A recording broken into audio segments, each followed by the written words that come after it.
Okay,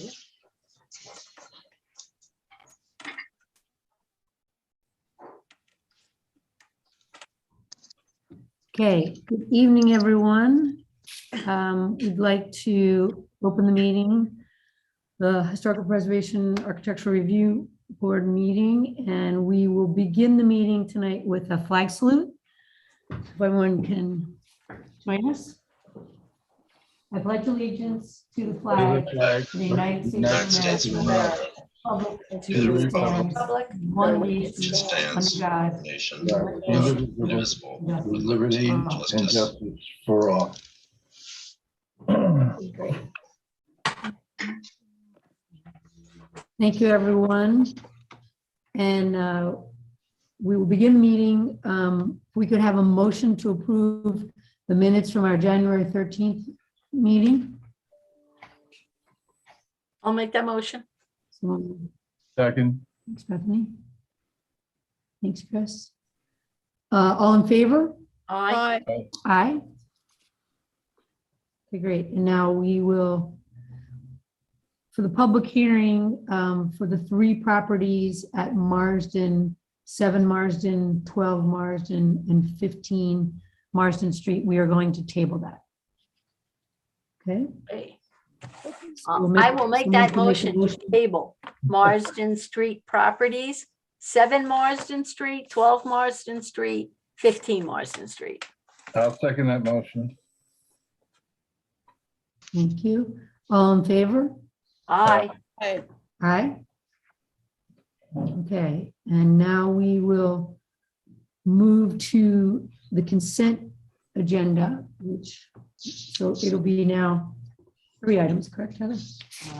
4 items. And all in favor of passing the consent agenda, could someone make a motion? I make a motion to pass the consent agenda. I'll second. Thank Question? you. All in favor? Aye. Aye. Aye. Do you have any Aye. questions? You're good. Okay, good. You're good. Steve? Yes. Yeah, you just mentioned there were 4 items. My agenda copy shows 5. That's Mine does too. Right. Oh, right. We updated, It's we had number. asked for some additional, had asked for some additional information from the. Which property one? valuation. 20 Meredith, number 5. And we just needed to know heights of the trees that they were going to be putting on, the heights of the fence, and they did not get back to us. So we did not want to include it on the consent agreement. So once they provide us with that information, we will determine whether it should stay as a consent item or whether it would move into the full meeting. So we just need that additional information. Can I ask a quick question? I mean, it's just on paperwork here. Mine shows actually, I guess, 5 that we have just passed actually, because there's 2 2s. Am I wrong about that? 95 Main is a number 2, and so is, oh no, I see what I'm looking at. I'm sorry, guys. I'm good. It's on the back. Okay, Sorry, okay, great. I got it. Perfect, perfect. So All right, did now we will, we just pass okay, Judith? Meredith? No, we 20 Meredith is not part of this. We had an updated agenda. Okay, And so number 5 is no longer It's not part of it. on this. So we only passed the first 4. And we will, in essence, that will be moved to once we get the additional information from them. Okay. okay, yeah. Now we will move to old business. And so Chris Coy, I believe, is with us. Yes, good evening, everyone. Good evening. And so for 207 Main, where we are currently discussing the windows and what the need is for the windows, we appreciate, Chris, that you had a sample for us to look at. which several members of the board, as well as Zach, were able to see that today. So we appreciate that. But I believe that we are still concerned about, do we actually need to have those windows replaced given the current nature of them, or can they be preserved and find another solution, such as a storm window that would make the owners feel comfortable and be able to provide the heat efficiency. We also understand that they are concerned about noise, which is why the thermal pane was something that they were looking for. And Zach, who is really our consultant and expert on the quality of the windows, I'd like to defer to him, but I also, we want to look at different options that could be there, and ones that may provide a solution, if that be the case. So Zach, I will pass it to you for a moment. Sure. Thank you. Well, real quick, you as board members and I consulting had been to the house a few weeks ago, got the tour that Chris Coy gave us inside of several of the rooms. And the purpose of that was really to generally assess the condition of the existing window sashes, as I recall. And then this follow-up visit just today to look at what's been proposed in the way of, replacing those window sashes. So I just want to kind of briefly say that it's a little odd and perhaps interesting that the window sashes are in a 2/2 configuration. And what's important about that is that while they're clearly not original to the house, which probably dates from the late 1700s, they are consistent with a cosmetic upgrade to the building that was done in the Victorian period, probably in the 1870s. And it consisted not only of the window sashes, which were completely replaced, but also the construction of that covered porch out front, and an extension of the roof line, the eaves on both sides, as well as at the front, now supported with little decorative brackets. And I point that out because oftentimes a homeowner thinks in terms of what's original and what's been replaced. In this case, this is an interesting update of the house in the Victorian period. That's all part of its history. So those window sashes, which are very typical of that period, replaced an earlier type. So we're not looking at original window sashes. However, we're looking at ones that have gained historical interest over the past 150 or so years in which they have been a part of that building in terms of their style. In all likelihood, they occupy approximately the same dimensions of what had been there before. One of the reasons for going inside was to look at the inside of the house. There's no indication that those window openings were changed to accommodate the later sash type. So those later windows were made to fit the earlier openings. I was satisfied when we went through that although they are old window sashes from the 1870s, they are structurally, they're operational. There's no evidence of rot or wear and tear, breakage, et cetera, et cetera. In fact, just today when we were there looking at the sample of the new unit, looking toward the windows, existing windows, you could see that a lot of them retain the original glass. So in other words, they haven't been updated and repaired, and except perhaps to be glazed and painted over the years. And so they really are in very good shape for their period from the 1870s. What we looked at today was the proposed alternative, the thermal paned unit, which is structurally very, very, very substantial.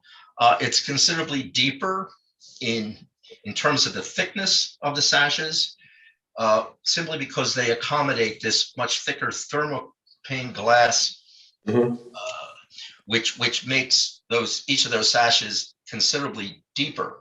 And my concern, one concern with that is that if they were installed in the house and preserved the right relationship in terms of their front to the facade of the house, they would project probably a good 4 or 5 inches further into the rooms.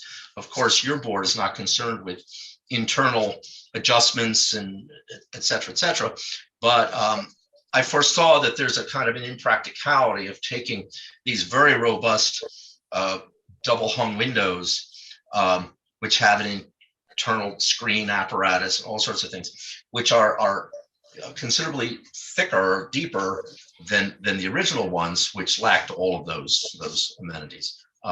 My feeling is that given the fact that the sashes themselves are in perfectly reasonable condition, they can be repaired and made to be operable, I would hope that the applicant would find an alternative to replacing all those, which means discarding all of the original windows on the house in favor of something new, when there are other options. And one obvious one that other people have used is an interior storm panel, thermopane, which provides the same level of heat retention, but doesn't sacrifice the old windows in the process. So that's what I've concluded and would recommend. Well, okay, yeah, no, everything you say is true, except the one thing about the sample you saw, of course, Zach, is a sample off their showroom floor that they had trucked down there. So, you know, we wouldn't have it wouldn't be made, since these are custom, they wouldn't be made at that jam thickness. The jam thickness would be made to accommodate the thickness of the wall, so that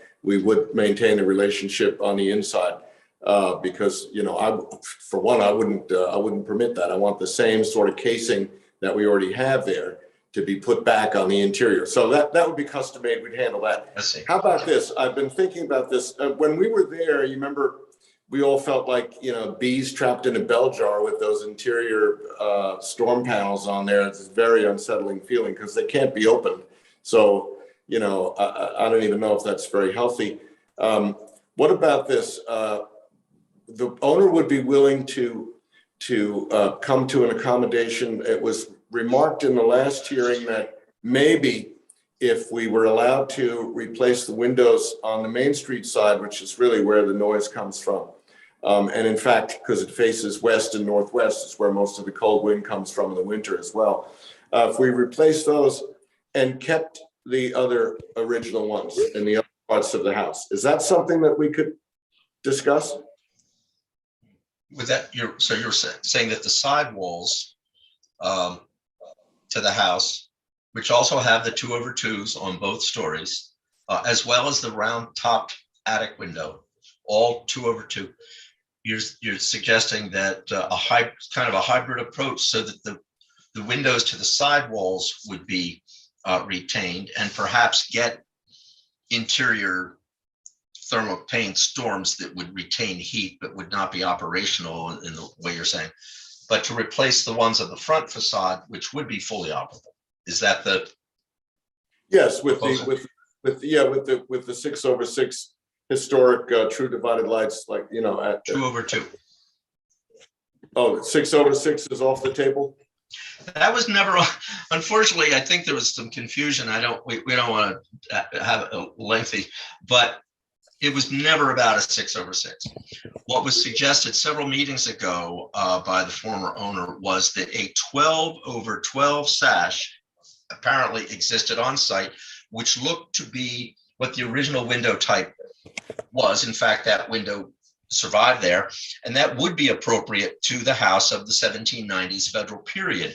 I became interested in that because that's an architectural relic, you know, of that original house. Then the discussion went, well, it's not really 12/12, it seems to be 6/6, and that suddenly had nothing to do with the original house, nor would it be a practical, you know, you have a federal period house of the late 18th century with Victorian updates of the 1870s.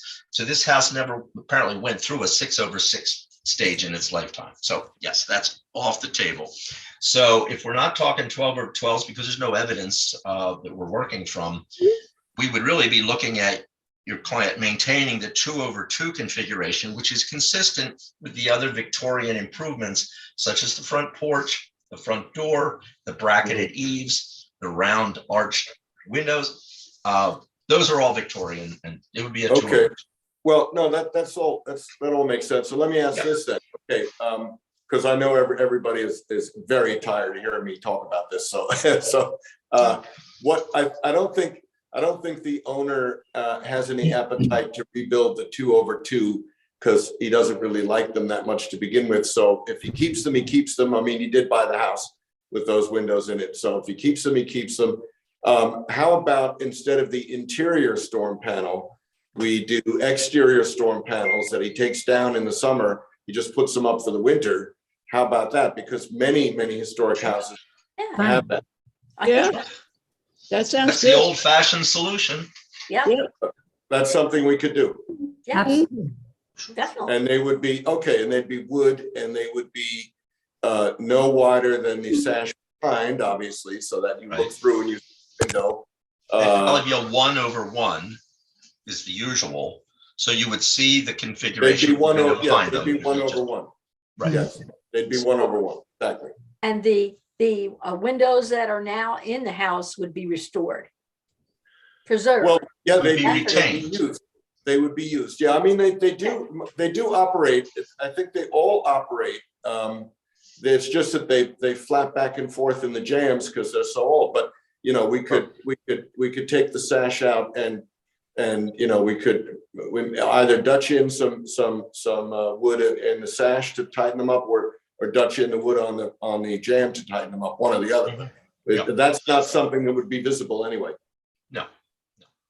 And that's the customary, sort of repair of the existing to make them operate more tightly and fit together into their openings. Okay, well, I think that my client would be Okay. amenable to that, and that would probably solve everybody's problem. And then in the summer, of course, he's going to have the sound problem in the summer, because in the summer that storm panel comes off.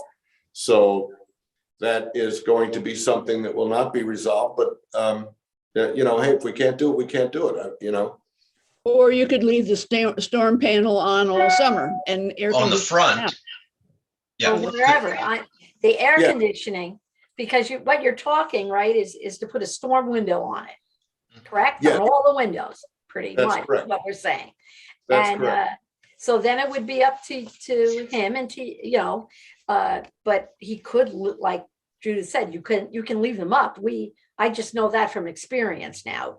We Yeah, have you could storm leave them up windows with- on our old windows, and we just leave them up because the house is central air now. Yeah, you crank up the AC anyway. Yeah, I mean, that is certainly Yeah. an option for him. Okay, well, so should we leave it at that then? So what do we do? We actually don't need it. Then the windows aren't going anywhere, and we just make storm panels, Yeah. Yes. Storm windows. Mhm. storm windows.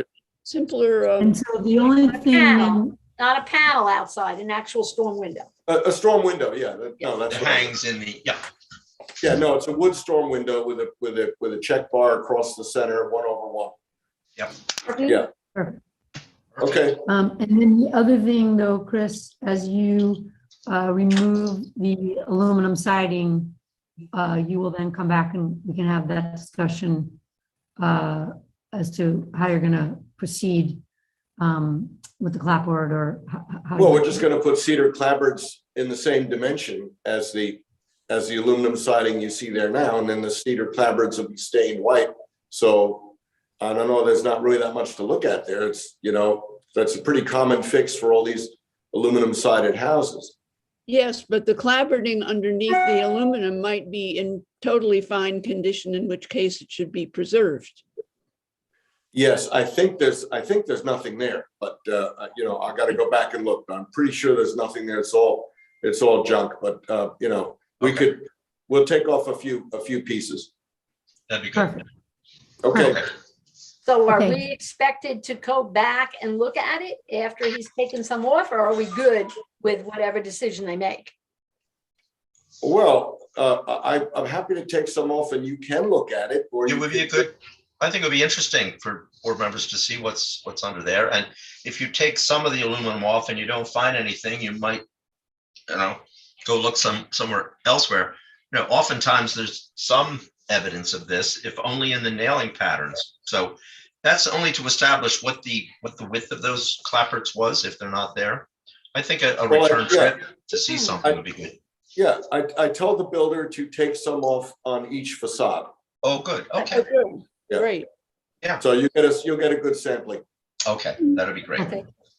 All right, Okay, thank you, Chris. Thank you. thank you. So we really don't Thanks. need to make a motion, right? We didn't approve. Okay, terrific. Because you don't now, you have drawings that don't match what you're approving in the plans, Because they are, because they're not being replaced anymore, so. right, so I'm just trying, Heather's making a good point. Can we just pull them out? Didn't you show both 2/2s and 6/6s? I just want to verify, Chris, in the drawings that were submitted, These are what is approved, and this is what the building inspector is gonna go off of. right, so we just have to make sure that we are consistent with what the building inspector is going to be looking for. I'm trying to remember if you put both 2/2s and 6/6s or just Oh, 6/6s? yeah, we have for sure. We have the existing elevations. And the existing elevations show the 2/2. Oh, You do good. show the 2/2s.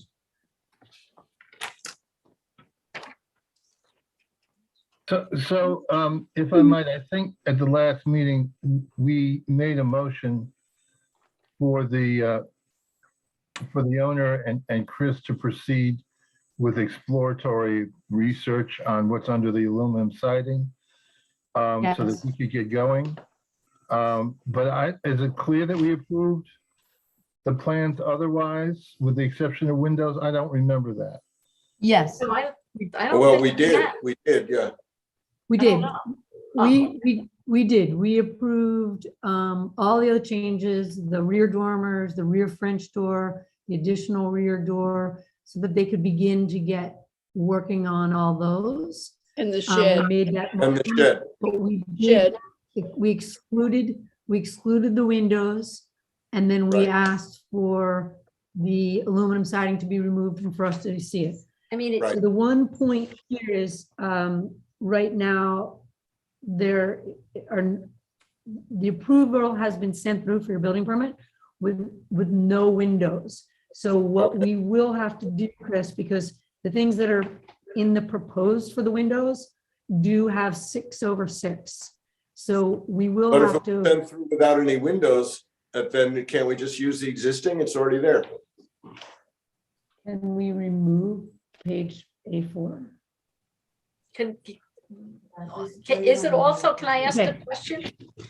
Go ahead. When I look at the, when I look at our old business, at our old business, the number one on our agenda here, it's not mentioned at all about the siding.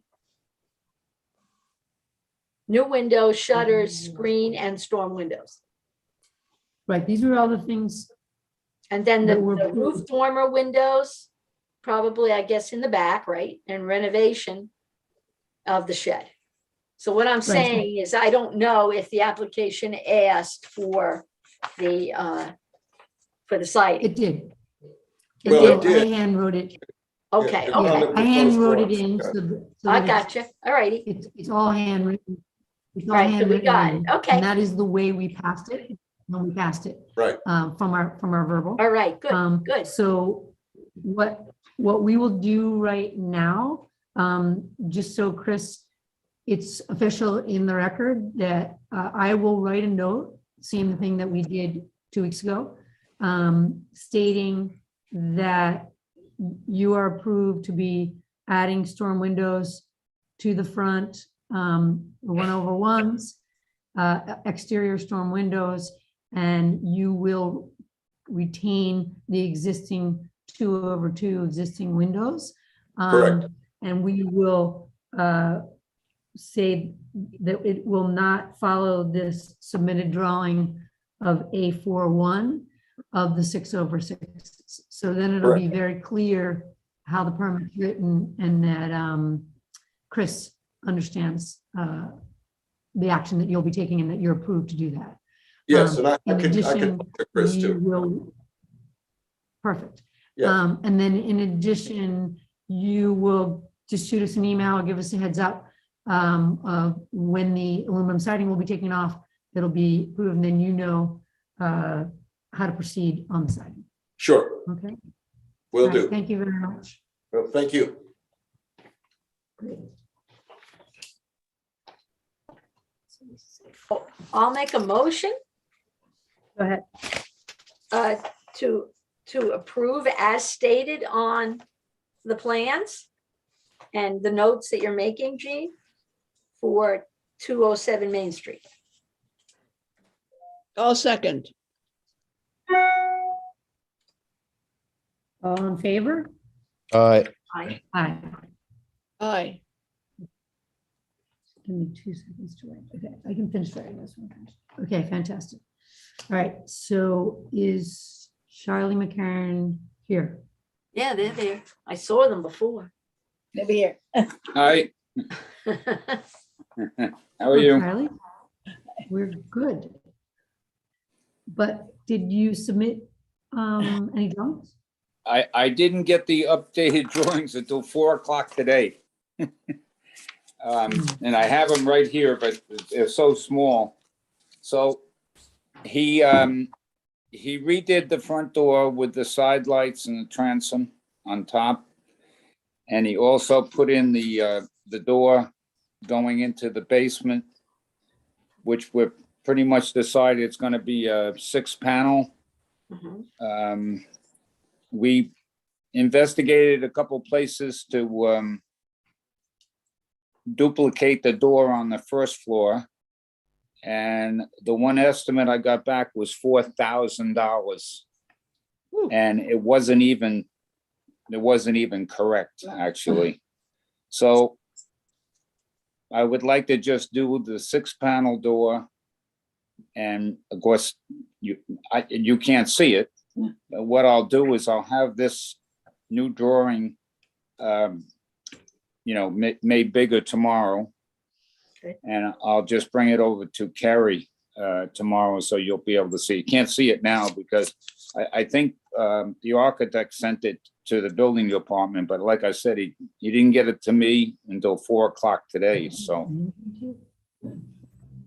No, the architect did not send anything. I mean, you could have sent it to Carrie. If it's sent it I'd like to Carrie- ask a question. The other, we had a couple of other things that your architect would have been responsible for, namely correcting the elevation of the proposed porch. Has he addressed that yet? The roof line, right? Because I think, for the board, I'm just trying to be practical and in the nature of pushing the application along, that the other outstanding issues about the design, it'd be very helpful if the board could see all of these things in time to look at them first, and then, perhaps by the next meeting. And that's about the roof line of the porch, as well as the spacing of the supports, which could be posts or columns, depending upon your choice, but that should be designed.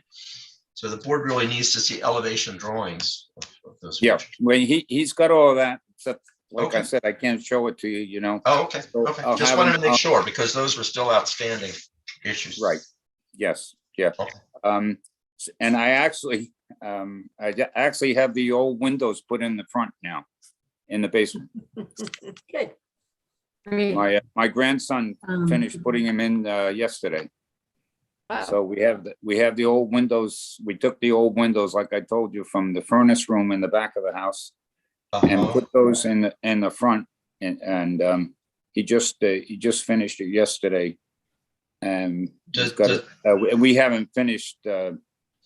We might have to put some trim on the outside, but we can't. Well, I do was that. about to say, you have window sashes, pairs of sashes, but they need to be set into a window frame that They includes are. not only a sill, and you have them surviving on the sides. So, all of that really needs to be represented in a drawing so that the board can approve it.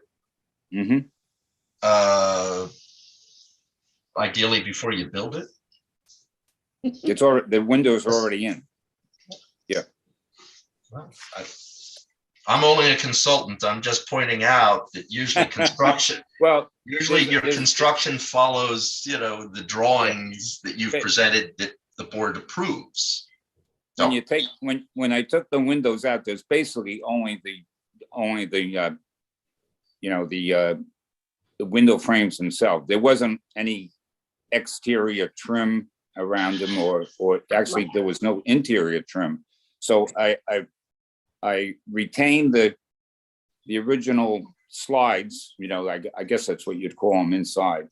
And we made new, we finished, or actually, I shouldn't say we, my grandson finished trimming on the inside of the windows, but we haven't done anything on the outside of the windows. And probably won't do that until, you know, April, I guess. Well, I think it would be great for the next meeting for us to actually see these plans, and then we can Right. vote. Yes, yep. But So it all I'll, sounds good. Sounds good, Charles. yeah, no, they really look nice. My grandson did a great job getting them in there. It wasn't easy. What? Them about paint, if you want to paint the door, what do we have to? Oh, again, the other thing is, like, we're gonna paint, I think I told you before, we're gonna paint that door that's going into the basement red to match the door up top. So Okay. does that have to be on the plan? That's fine. That's the 6th panel. Yes, Yeah, there is a picture of that When- in the file, when- correct? I think. I believe there Yeah, is. yeah. We did it last meeting, yes. Mhm. Okay, so we'll get those to them. And the only, okay, yep, that should be it. We're not going to be here for the next meeting, but That's if you okay. just take it up and look at it and, you Mhm. know, You have everything there, and we can, right, Jean? We Yeah. can check it out and. yes. Once, Should be. once your architect submits, let us look at it. We know you'll be traveling. If you can, given that it's Zoom, you could call in the first Okay. meeting in It February, smiles. if you would like. to. Okay, we can do that. And All right. we. The miracles of that modern would- technology. Yes, yes, that Kathy will way we take care of could, that. I will, yes. We'll do it under a palm tree. That's That was- perfect. doesn't matter. Nice. Or, you know, we could all go there and There you go. sit around the tree and we can vote. Okay. Nice. Okay, so, all right, Okay. so we will adjourn this until we have further information that will be needed for us to be able to make an approval or make suggestions if there's any other changes that need to be done. Okay, And All safe right. travels. Great, All right. thank you. Yes, have a Thank you, great Jean. vacation. Thank you. thank you. Bye-bye. Bye-bye. February 10th is the next meeting, okay? Okay. Thanks. Okay. All right, so now we will move on to new business. Do we have to vote Um, to? We have to Well, vote since to, we're just We have to adjourned. not adjourn it, but what do we want to do? Okay, Table no, it? make a motion. Please make. a Table motion. it. It needs to be tabled, correct? Yes. Before we go on, move on. Jean, yes, no? What do we have to do? Table. Yeah, table. Okay, If you can make a motion to table, that'd be great. okay, I'll make a motion All to right, I'll table make the motion. 6 I'll Rector second. Street. All right. I'll Second, second.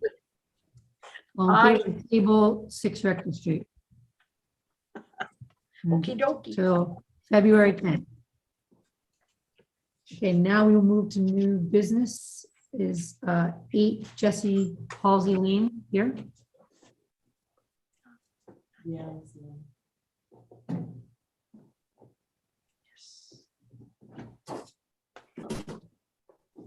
My name is Ricardo Romo-Leroux. I'm the architect representing the client at HPARB Halsey. Hello, members of the board.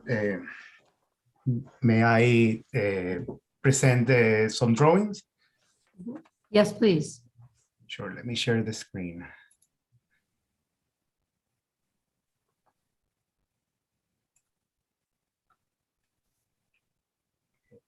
So 8 Jesse Halsey, it's on Jesse Halsey Lane off Brick Kiln Road, a block away from the fire station. So you can see here is the lot marked with the number 1. It's across the street, like it's a couple of houses, but with a lot of land around them. Then the corner house next door is also very separate. And then 3 and 4 are homes where it feels a little denser. I'll show some pictures of the home. This is existing home. It's a ranch house. It's 850 square feet. It does have a attic space above with a 7 feet 4 inches high ceiling at the peak. So I'll show you later, like part of the proposal is to add some dormers besides an expansion and turn the attic into a livable space. And on the left side, there is a garage, which currently it's now divided in half, and it's a one-car garage, and then the other half is just like, I guess,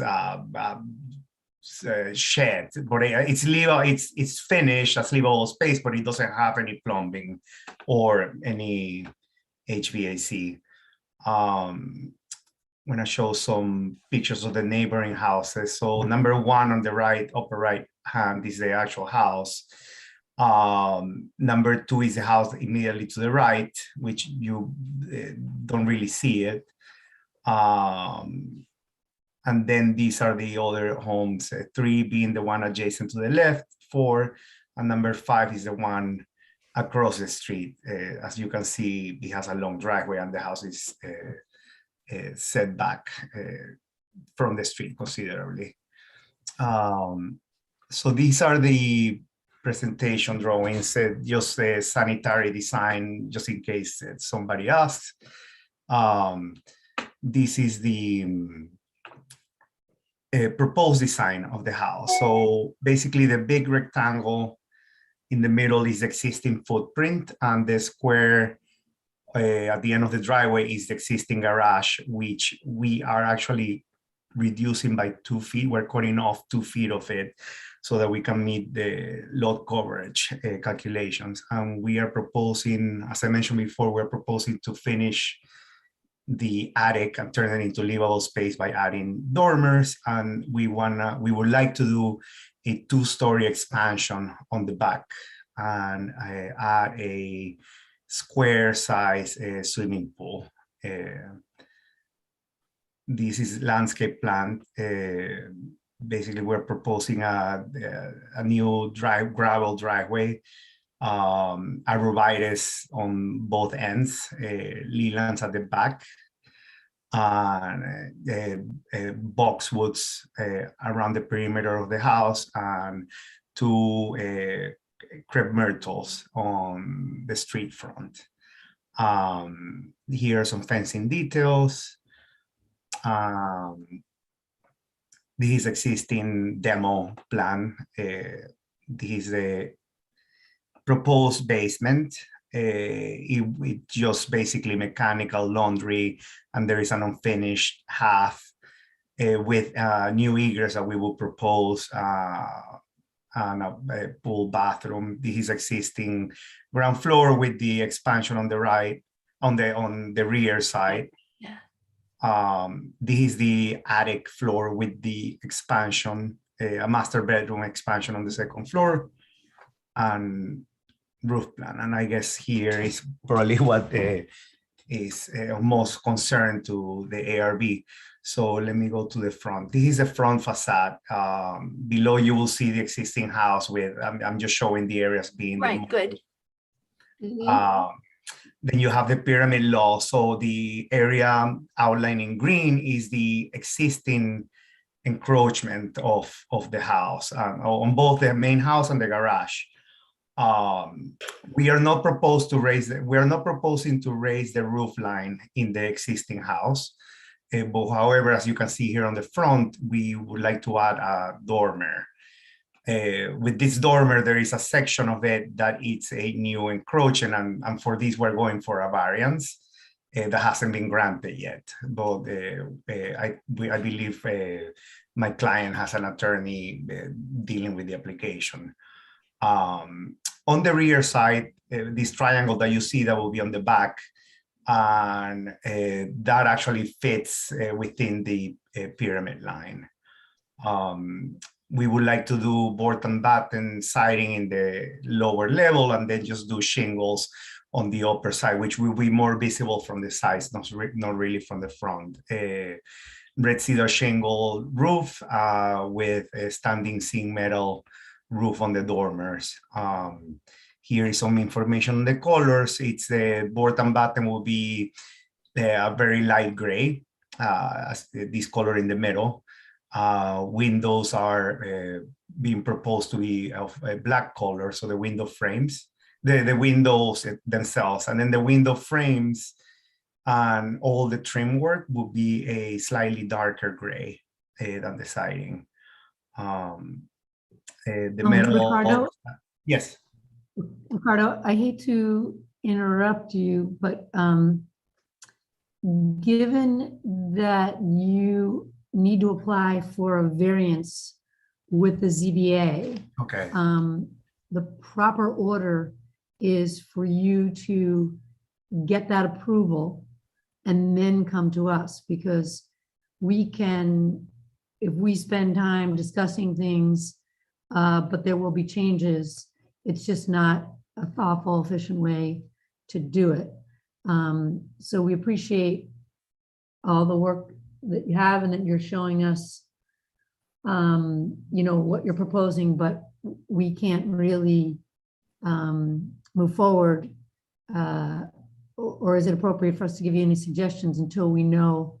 Yeah, I what mean, goes on? I think because I know that there is, if we're not granted a variance, I think in the end, what we will do is just reduce that size of the dormer and I'll adjust the floor plan inside accordingly. But I think ideally, we would like to get a sense of where the board stands with the main things, even more importantly, the expansion on the back and the side views.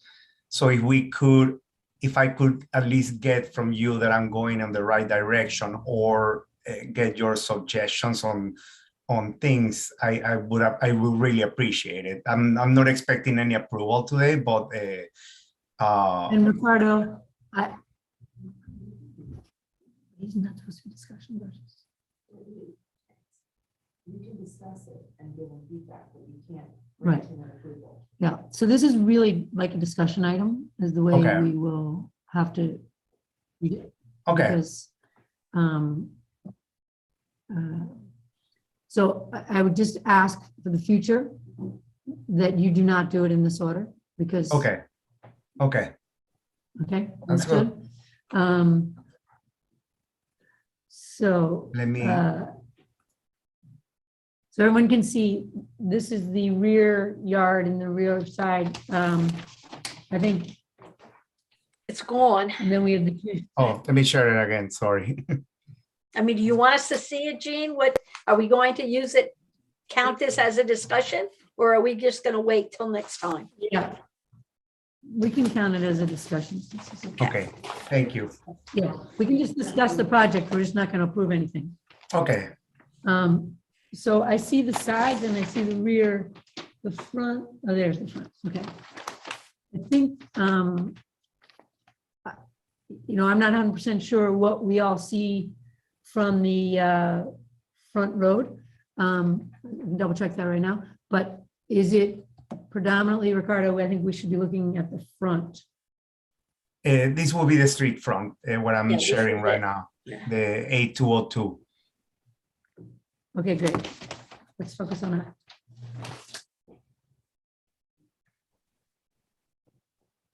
And this carriage, the new carriage style garden doors in the garage, so that is the size that it will remain, or that from there you're gonna downsize it 2 feet, you were saying? I don't know if when I share the screen, if you can see my mouse. Yes. So Yes, basically yes. this area exists right now. And what we're doing is we're trimming the carriage house 2 feet to this line over here. Okay. Right now, the carriage house, it's really like aligned with the house. And the reason why we were doing that is because the proposed layout is we're at 20% load coverage. So we needed to reduce something. And my client wanted to maximize the main house and ideally reduce the size of the garage. Okay, great. So I don't know, should I proceed with the other sides of the house, or you wanna, Let's just talk a little bit more about the front. Okay. Because that's the most important. So you're basically, you currently have a house where the door is on the left side. You're going to be moving the door to the center. You're going Yes. to be adding these dormers. So there is a lot of change going on to this house. It's In the not front, yeah. historical. Right. So we don't have to be worried about that. But it is a significant change that you're doing. yes, correct. It's not a historical house, so that's why I haven't done historical homes before. I know I'm a bit more aware of the limitations, and I am aware also that this one is changing a lot. But again, not being a historical home, it's a home that technically we could just start from scratch, but my client doesn't want to spend the money on building a brand new home.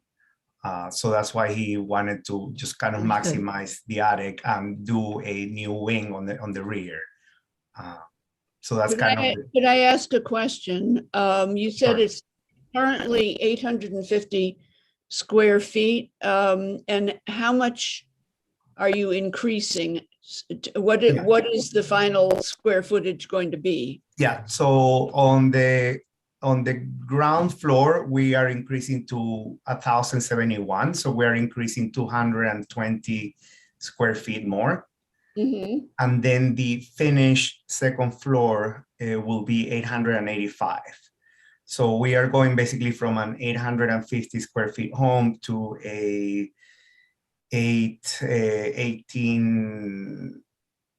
1950 approximately. Mhm. And we are reducing the size of the pool house by 40 square feet. So, I mean, but maybe that's Garage. irrelevant in the big scale. Yeah, the garage slash shed. Mhm.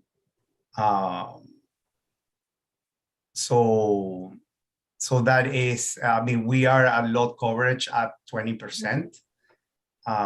So it fits, but And with the pool, you will not exceed the 25%. no, correct? it's we have calculated, we are actually the survey has the calculations. Let me see here. So this is a survey. Proposed building coverage. I think this is a mistake because we actually, sorry, this is a previous survey where we actually changed, but when we submit it will show that it's 20%. And then the allowable lot coverage is 25, and with the pool, we are at 24.7% lot coverage. Mm. No, sorry. I need to talk to the surveyor about this because I have looked at this and my numbers are right. So I need to look with him because he may have included paths and driveway, but I'll take care of this since this is a discussion item. So. Okay, so number one, before we can really look at this, we need to have numbers that work and the right thing on the survey. Okay. Okay, so just double check, and if you need to resubmit, please do so. Okay. And so does anyone want to offer any thoughts on, you know, when I look at it, it looks a little busy. I agree, but I'm thinking, see, the front is not what we might not end up with. So I don't know if it will be as busy. I mean, I don't know. So I don't know if it does us any good. I mean, whatever you guys, I mean, I don't know if we should be commenting on the front right now or not. All right. You can, we can, Okay. Yeah. I mean, so when we look at the bottom half of the house, that's gonna be, clapboard? Is this, white cedar shingles natural or on the roof? And then what is it that you have on the front? It's a board and batten siding, so it's vertical white boards with thin strips on top, every 8 inches on center. And they will be painted. We're proposed to make them painted a very light gray, which is the color where my mouse pointer is. Okay. Could you explain the front door? I can't tell if they're doors or windows. It's a door with 2/3 of a glass, 2/2, and then there is an adjacent window, 3/3. So they align, but the divisions are different. And there will be wood panels underneath. I think I'd probably like the board and batten under that window. I was thinking the same thing, Bethany. Mhm. I couldn't tell what those blank squares were. Okay.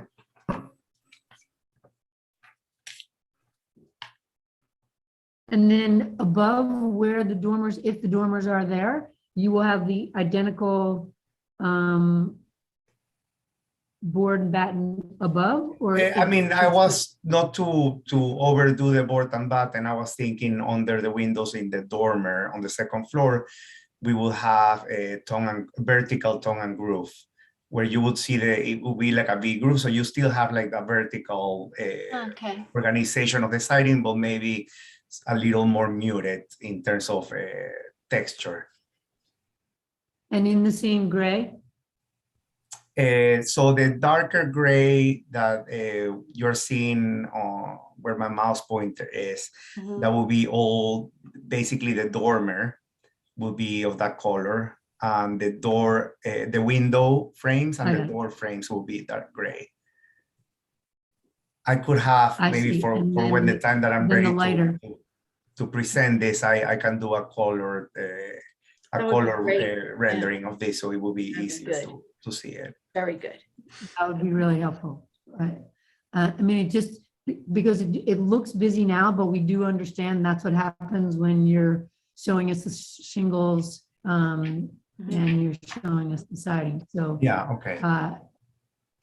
Okay, and given that it's not historical, you certainly have leeway to make these kind of changes, but we do like it to be aesthetically. Yeah, of course, it needs to be a pleasant house that fits the village. So hopefully that's helpful. Are there any other Sure. specific questions that you wanted us to look at? I'll show you side elevations and then this is the rear side, which will be basically with the extension on this side. This is the rear. The garden side, yeah. Okay. So basically what we're adding is this middle piece. It becomes like a T-shaped layout. And it's a chimney? That's a chimney, yeah. Stucco. Is it a chimney? Yeah. I don't think that chimney showed from the front view, did it? Let me see. It shows here. That's the chimney. Okay. But it's all the way on the back, yeah. And there's a pointed roof that rises up above the dormers. On the rear, yes, correct. So basically, when you look at the side, this being the front of the house, you have the dormer line here, and this is the pointed roof that you see on the back. Okay. I just have one comment. Sure. Try to keep this as simple as possible. It looks like there's a lot going on here. Okay.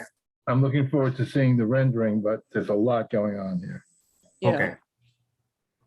I would say we all generally have that feeling. So I think, Ricardo, when you put the colors and the rendering, that'll help us envision what the final piece would truly look Okay. like. Okay, sounds good. I appreciate the input. So, The Next time I the chimney seems very large to me. I would say that the new chimney seems very large. okay, Yeah, Well, it's above the pyramid and it just exacerbates that problem. Yeah. So I'm pretty sure zoning's gonna have a comment on that. okay. I could also, I mean, I'll talk to my client. I don't want to make any promises, but maybe we can just relocate it or see a way to make it less, extrude less into the outside. Mhm. Okay, so I would say we will adjourn this until we have additional information that you're going to provide. Once you have the ZBA approval, and then you're going to make the changes. Okay, correct. After you talk to your client. Perfect. Okay, so we could make a motion to adjourn this, Do we adjourn it or table it? adjourn it. This is well, it adjourn. was a discussion, it was turned into a discussion item. Right? No, since it's still in here, we treated it like one, but it's still in the new business Okay. category. So it's Okay. adjourned? Okay. So we'll adjourn it. The next meeting will be February 10th, assuming we have proper materials received before that. Second, Well, so Gotcha. what an adjournment is it's being adjourned because you cannot render a decision yet. So it's Okay. being taken off until the applicant is ready to come back. All But right. this is a formal application. So it's not like treated as, it's a discussion, but it's not a discussion application. So we do need I got you. motions to take it off and it will come back when To it's adjourn. ready. All righty. I second the motion. Jean, you made it the adjourn, you made the motion, right, Jean? Okay. Yeah. All in favor? Aye. I, Aye. Okay.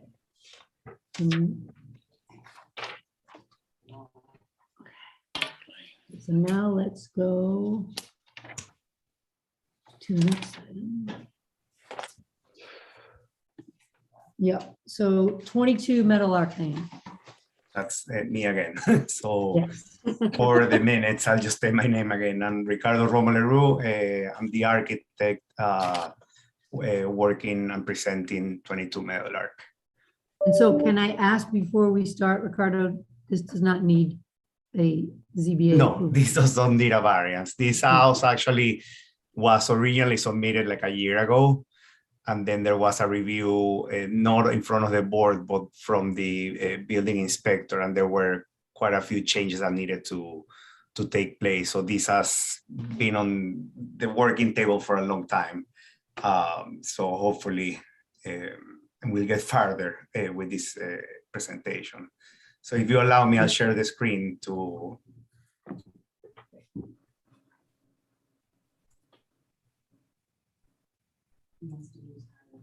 Yeah. Okay.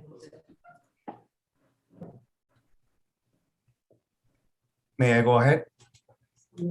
Yes, please. Okay, so this is on Meadowlark Lane, which is off Long Island Avenue, adjacent to Howard, between Howard and Bayview Avenues. It's in the historic district, but my understanding is that Meadowlark is not historic because it was developed at a much later date. So Yes. as you're That's probably correct. familiar with it, it's mostly ranch homes and cottages, and it's been undergoing some transformation and quite a few new homes on the street. So the property we're talking about is this one right here. It's right in the middle. It's the yellow home. I don't know if you're familiar with the street, but it's this yellow home. It's similar to, ironically similar to HSE Halsey, but this does have a finished attic and an expansion on the side. But we are proposing to demolish it and just do a new home on the side. And just showing other pictures of the homes, some new, brand new, others have been renovated. Some not renovated here. This one on the here was, this picture was taken last year, so it has already been finished. And some of the older homes on the street. This is at the very end of the street. And new one, and then these are older on the other side. I believe the one from right across, I don't know the status, but I know that this home number 12 has been on the ARB recently. So just more pictures. These are the new homes that are existing currently on the street.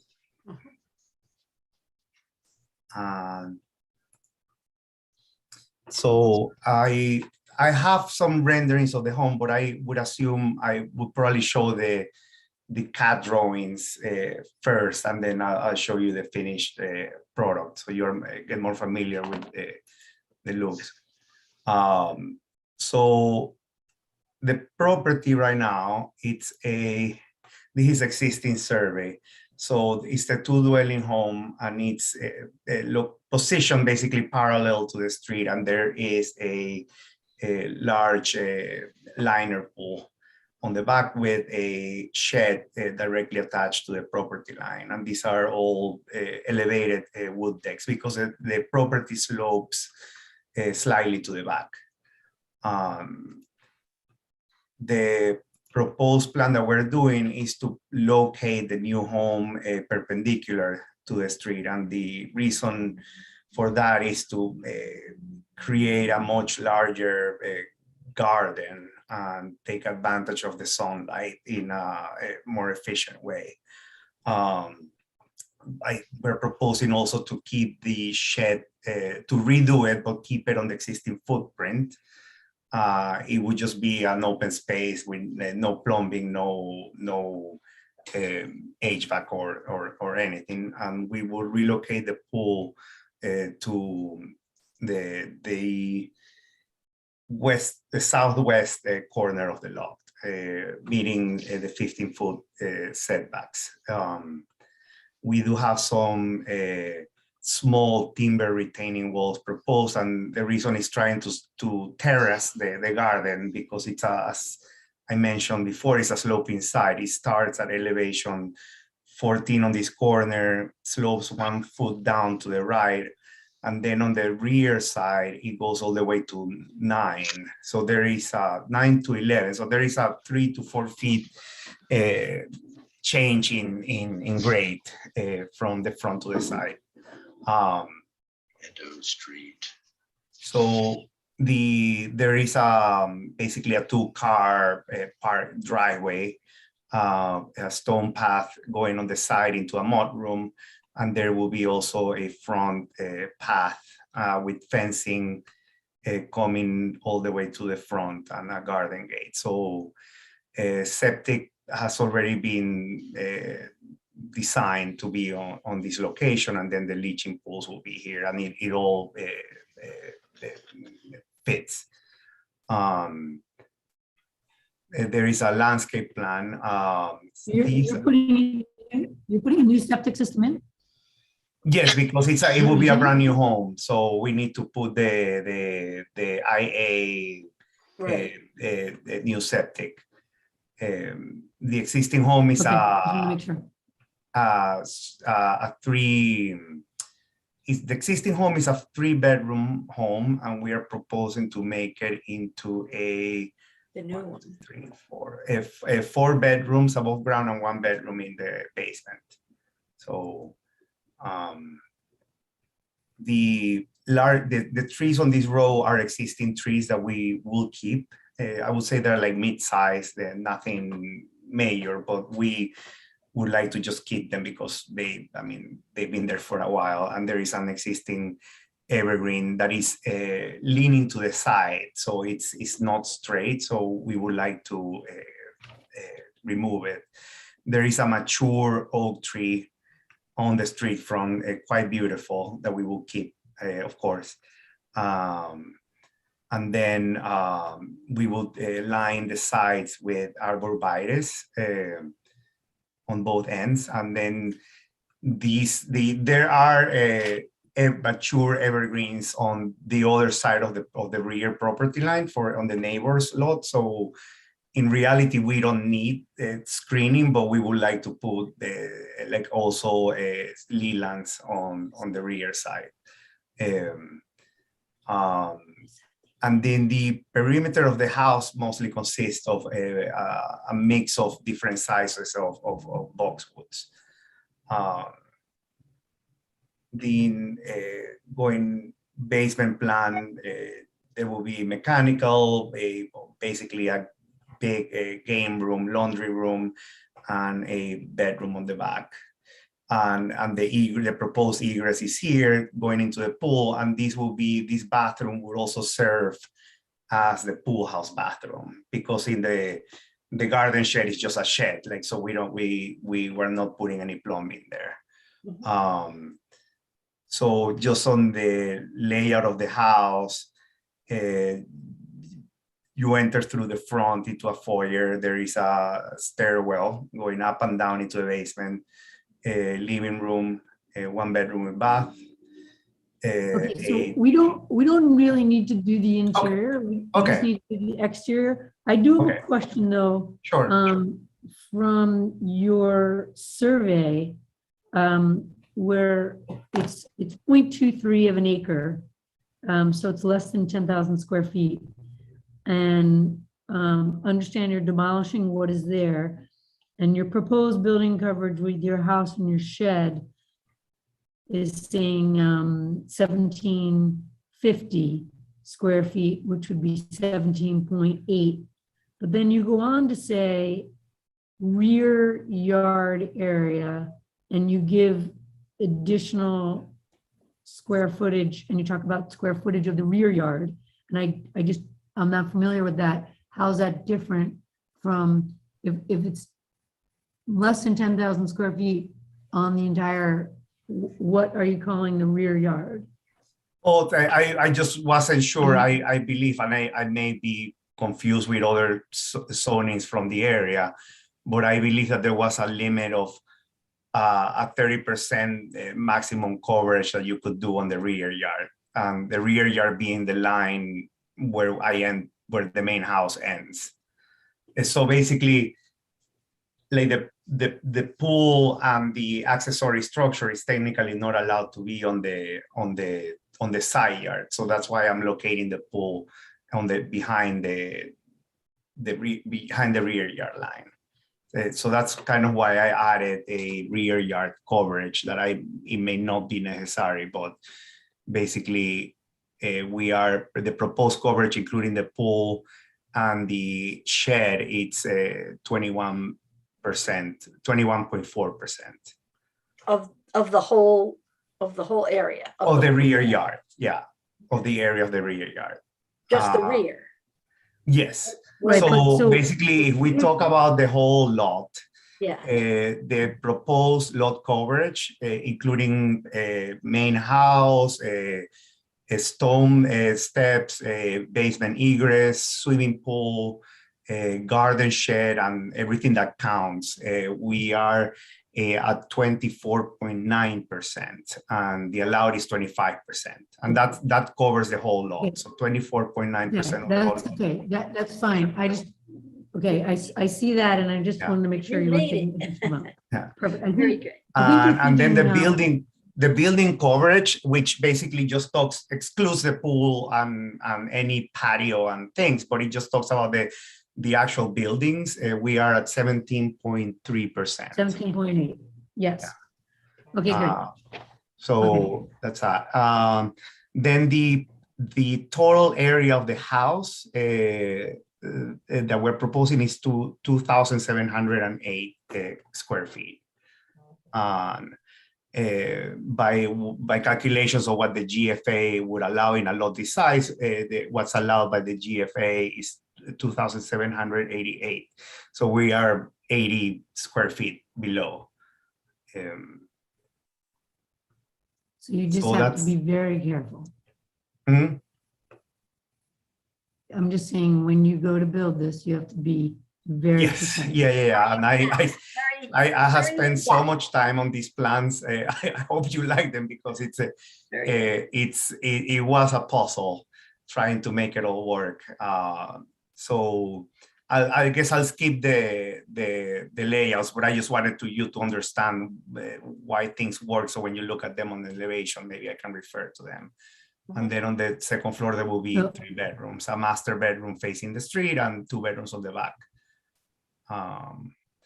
So these are the front, Okay, and good. So I'll when go we- to the renderings later. I do have good. some realistic renderings here. Yes, So basically the front of the house, I do have like, I guess like a Victorian sunroom on the second floor facing the street. The rest of the house, it's kind of just a gable roof going across, but I do have on the front, I'm making a little more intricate siding combination. So basically we have a horizontal cove siding that will be painted light gray, and the same will be here with these panels in the sunroom, what I like to call the sunroom. So you have trim work with horizontal tongue and groove siding, and then this is shingles. But when you see in the renderings, this will be probably covered with greenery. The door, there is a covered porch in front of the entry door, and a little window with shutters on top. And this is set back more farther away, but of course on elevation it looks flat. And that is the area where the mudroom and the powder room are on the right side. This is the elevation from the rear. So it's a lot simpler. Basically the French door is the dining room, stepping out into the pool area. This flat roof sticks out. It's a little like breakfast room, or like just a small seating area. Then these are the elevations on the side. So this is basically the garden side. So you do have some variations in the roof line, but it's basically just a long gable, with the exception of the flat sunroom going around the front and to the garden side. This will be the side and the mudroom side, I guess, entrance.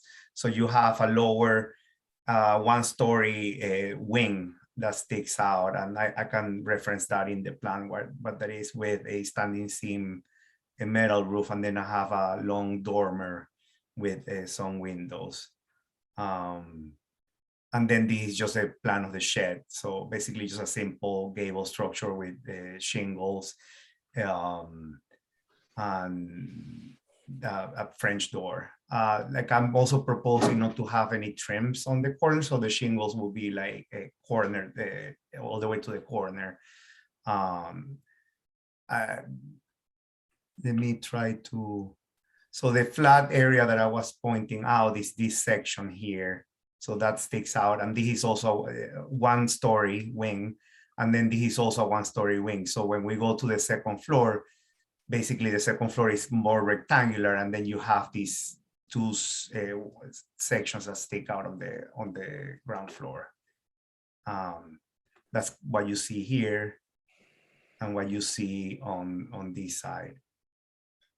Then let me share if I may, the rendering. The renderings, yeah. Yeah. Let's see. Trying to figure out how to, I'm gonna restart the share so I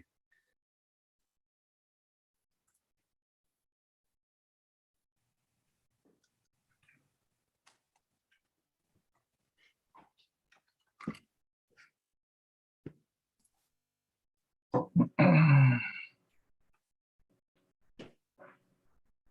me see these. No. I don't know how to show the pictures. Do you see them there or not? No.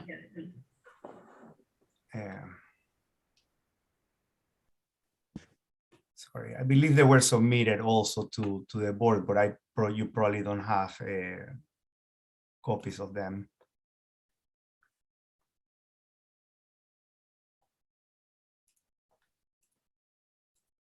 I may have to. Oh, there it is. Sorry. So these are the two renderings of the front. So that's kind of what I'm envisioning the house to look at. So as you can see, there is this quite large. It's not exactly a tree, but it looks similar. Very old tree, and it's right in the front of the house. So then you will have the two-car driveway with the one-story extension, and that's basically a mud room and a powder room, covered porch area, and then this flat sunroom that you can see it becomes a little more important on this side. I must say that the reason why I did this sunroom idea was because the original design had the gable going all the way to the front, but I started running into pyramid line problems.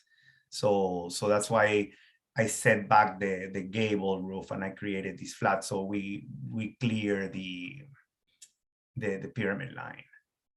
I know it's a statement, but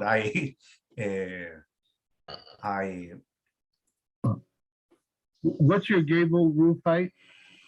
The gable roof height is just give me 1 second. It's we are under the just 1 second.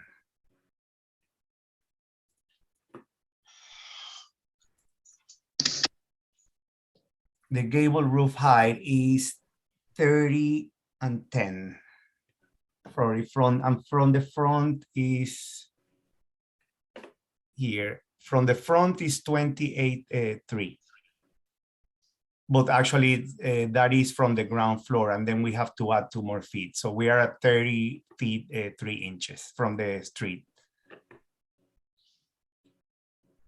Why am for some reason, I'm under the, well, that's for the building inspector. My only comment is, so far, is that the window over your formal entry and the window that's in close to your mudroom entry, in your plans, I thought they were those two plus the one on the ground floor to the left of your entry, your formal entry. I thought they were all the same. This rendering seems to make them different. One with shutters, one without shutters. And I don't know what's behind the evergreens. So okay, so you're referring to this window and the one on the lower level. And then you had a third one. You had a third one to the left of the entrance. Okay, let me go back to.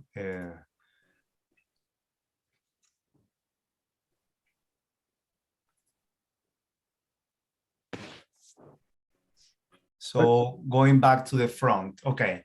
So these 2 windows are the ones that you see on the rendering, and then this one, basically what I'm showing on the rendering is evergreens in front. So this window kind of gets hidden. We're not seeing that. Oh, you are not seeing this. Hold on 1 second. I'm having trouble transferring between. Do you see it there?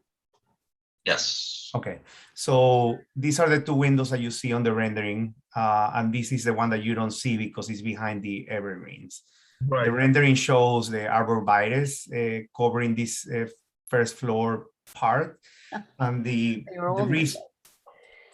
the idea behind it is to just kind of soften the front facade. No, I understand that. My question is not whether they're visible, Yeah. because you're very clear on that. The question is, are the three windows you just identified, are they identical or are they different on the rendering? Because they seem different on the rendering and identical here. That's my question. Okay, let me. Are they identical here in your mind before you go to the rendering? Yes, in this drawing, they are, as they were drawn, they were identical windows. Okay, thank you. And then let me go to the rendering.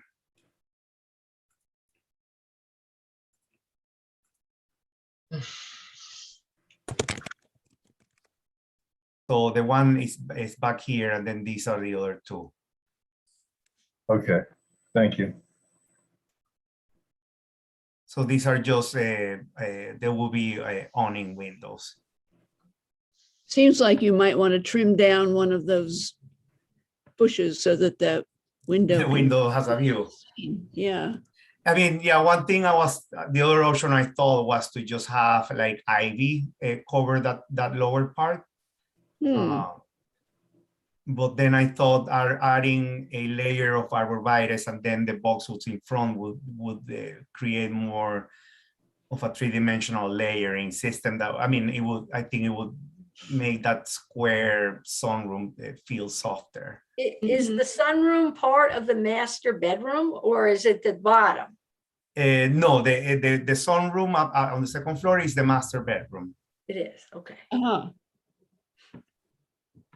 So, I mean, if you look at, if I can show you the layout, this is kind of like a hallway thing going into the bath area. And then the bedroom, the master bedroom this is a corner, but it's facing the garden in reality. I think your sunroom gives the house a little bit of a craftsman look, you know, the arts and crafts period, just the sunroom part. It's interesting.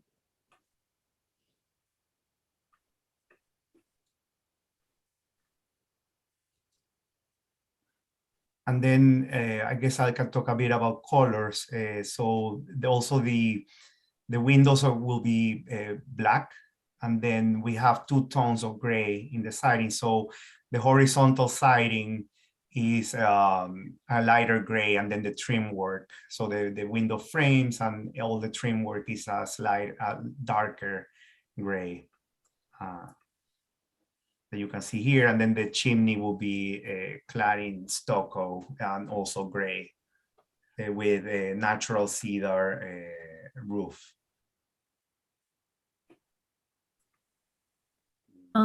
Ricardo, I do have one question on your landscaping plan. I see in your rendering, the trees are of that height, which they are very tall.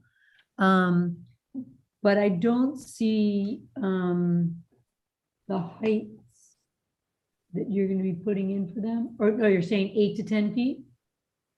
I do mention, let me see. So here. Yeah, so the heights and the spacing and diameters of the trees are basically mentioned on the landscape legend. Here we go. Okay, so your Leland cypress are going to be 9 to 12 feet. Yes, I mean, you know, like Lelands, they will probably grow like gigantic, but the idea would be to just trim them, like hedge them at a certain height. And let me see if I can see any pictures of the neighboring property. No, I don't have, but basically these trees shown in where my mouse is, these trees are quite large, and they all belong to the neighbor. Like the aerial shows like it's part of this property, but they're not. They're on the other side of the fence. And it's in reality, it's quite thick. So but I, just in case you never know what the neighbor would do. So like we're proposing to add a second layer of leaves on the back, just because Okay. the neighbor's garden is so close to this property. And you'll have the arborvitaes. The arborvitaes, Down which low. are smaller scale, we put them on the side, yeah. Yep. And with the exception of this zone, which are existing, I don't know what kind of tree they are, but I would say they're probably like 20 feet high. And That's they're the substantial. deciduous. The only tree that we would propose to take out is this evergreen that I'm pointing because the reason is because it's leaning to the side, it's not straight. And then you'll replace the arborvitaes going along that whole property line there. Yes. And I will want already mature enough arborvitaes to give privacy, you know, so we want 8 to 10 feet high. Okay, I wanted to make sure we're kind of on the privacy you have on the sides. All right, any questions we have on the front of the house? I have one more question. Great, Steve, go ahead. So the fence that you have is towards the back of the property. Where do you have a fence anywhere around the pool? I'm not clear. Yes, so basically basically the entire side of the property and the rear is fenced, and then on the front we have where my mouse is, we have a 4-foot fence here that will have a hedge in front, an eyelet, so it will be like an evergreen hedge right on the curbs on the sidewalk side, and then you will have a 4-foot fence behind it with a garden gate. Then the 6-foot fence, I believe by code, the first 20 feet have to be 4 feet high. And then after 20 feet in, we go to 6 feet all along. And we would also have a pool fence right here. So basically the whole garden is enclosed. The area that remains open basically to the street is this whole section and this side section that's open to the street. Thank you. Any other questions? Chris, do you have any? Christian, any questions?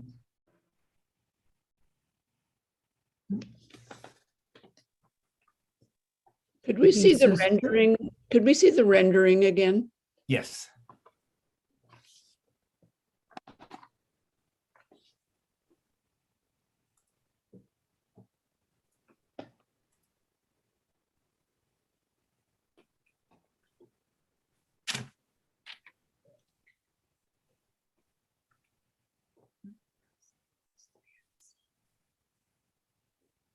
So this, just to jump in, this is the 4-foot fence that I was talking before. You see it on the side here.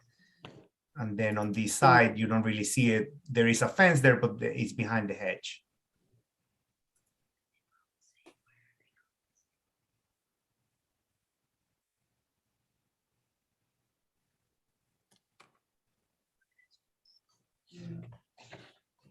Well, I think it's a nice design. Thank you.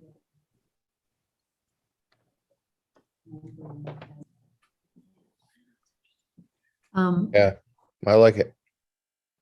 Certainly you have made a drastic change from what was there. Given Metal Arc, there's been a lot of change going on that street, and probably will be more change to the homes that haven't been renovated to point. You have a small lot, given that it's less than 10,000 square feet, but you worked hard to have, you know, a narrow but tall, you know, and then you worked on the pyramid by adding that sun porch, as we're calling it, or sunroom. So it is quite interesting, and we appreciate all the trees and privacy that you're providing by putting in some substantial coverage there. So it's definitely well thought out. We appreciate it. And just anyone else with any other questions or suggestions? So the driveway will be a gravel pebble, or? Yeah, gravel. Yeah. Yeah. Would it be possible to put a little bit of a, what do you call that in the front of the? Apron. Like an apron.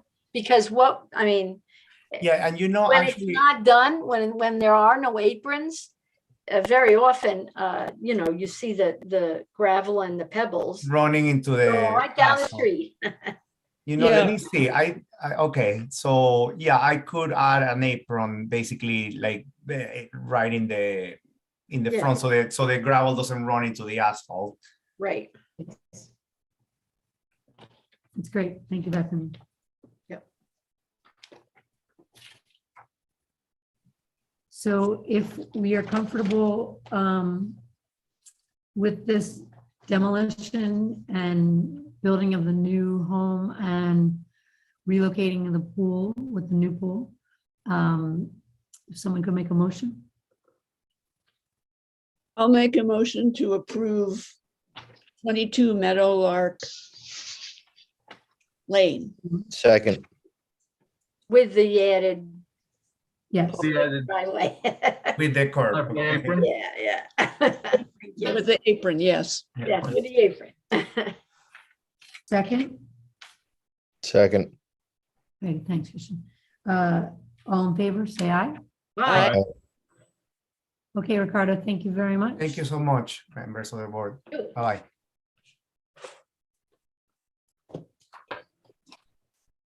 What do you know? That's good. Okay. So the next one we will go to is 11 Grand Street.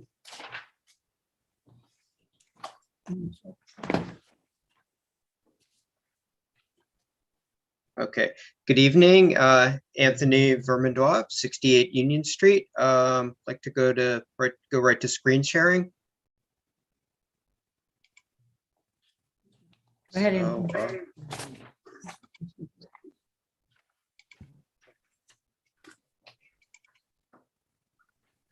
all right.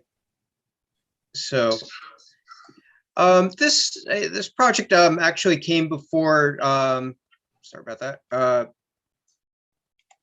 came before this board a little over a year ago as a discussion item, and we did a we did a site visit as well. I know Zach, I know you were there. I think Judith was there as well, if I remember correctly.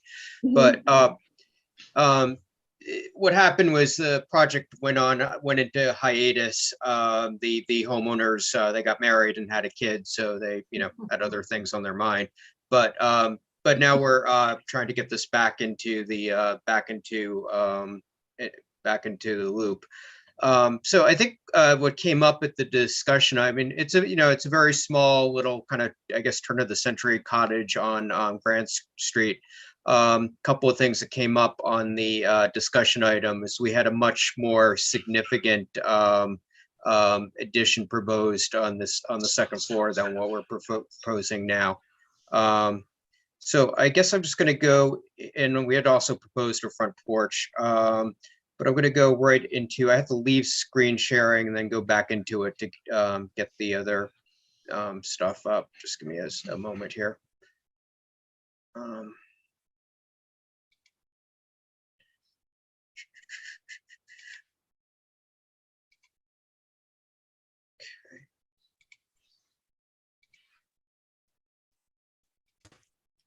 All right, so just kind of going into the compared elevations here. So here you have the existing front elevation. the proposed front elevation.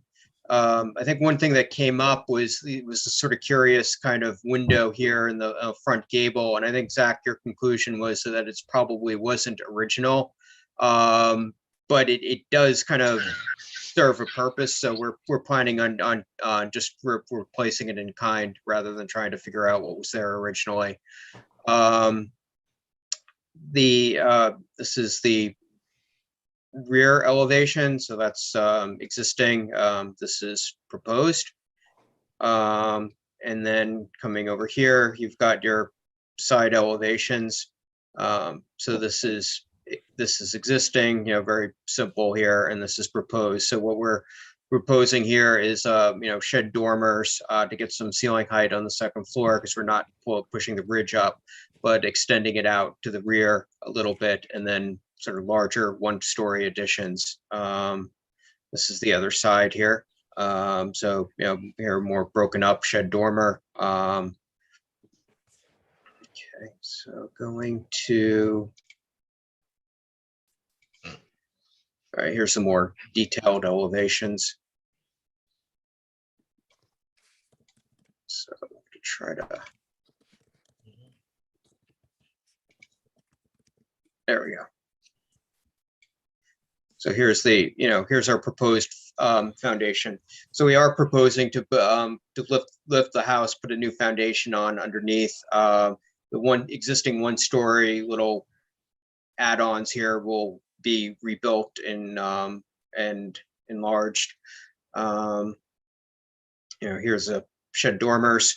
The house currently has shingle siding, but we could see the one spot where the original siding was left, which was clapboard. So we're going to do the whole house in clapboard.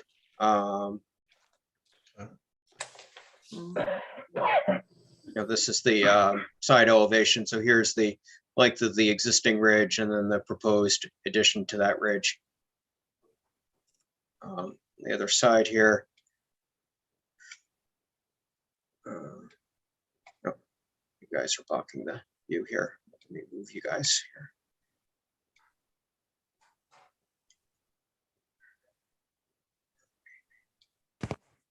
Oh, that's weird. That's going to assure you that it's not part of the design. I think I just zoomed in really hard. Wallpaper. Actually, it was part of the design. Oh, there it is. See, zoomed in on the shingles. Okay, so yeah, so here's the other side here with the dormers, one story, sort of wrapping around the two-story. And instead of doing that wraparound porch we had in the beginning, we're just doing a little porch by the front door. Which is now and will in the current in the proposed elevation be, the front door is not on the front facade, it's off to the side and recessed back. Yeah. Just take a quick look at the floor plans here. Yeah, so here's the first floor plan of the existing, here's the second floor plan, and yeah, so we really just tried to keep the second floor to the bare minimum in size, and with larger additions on the first floor.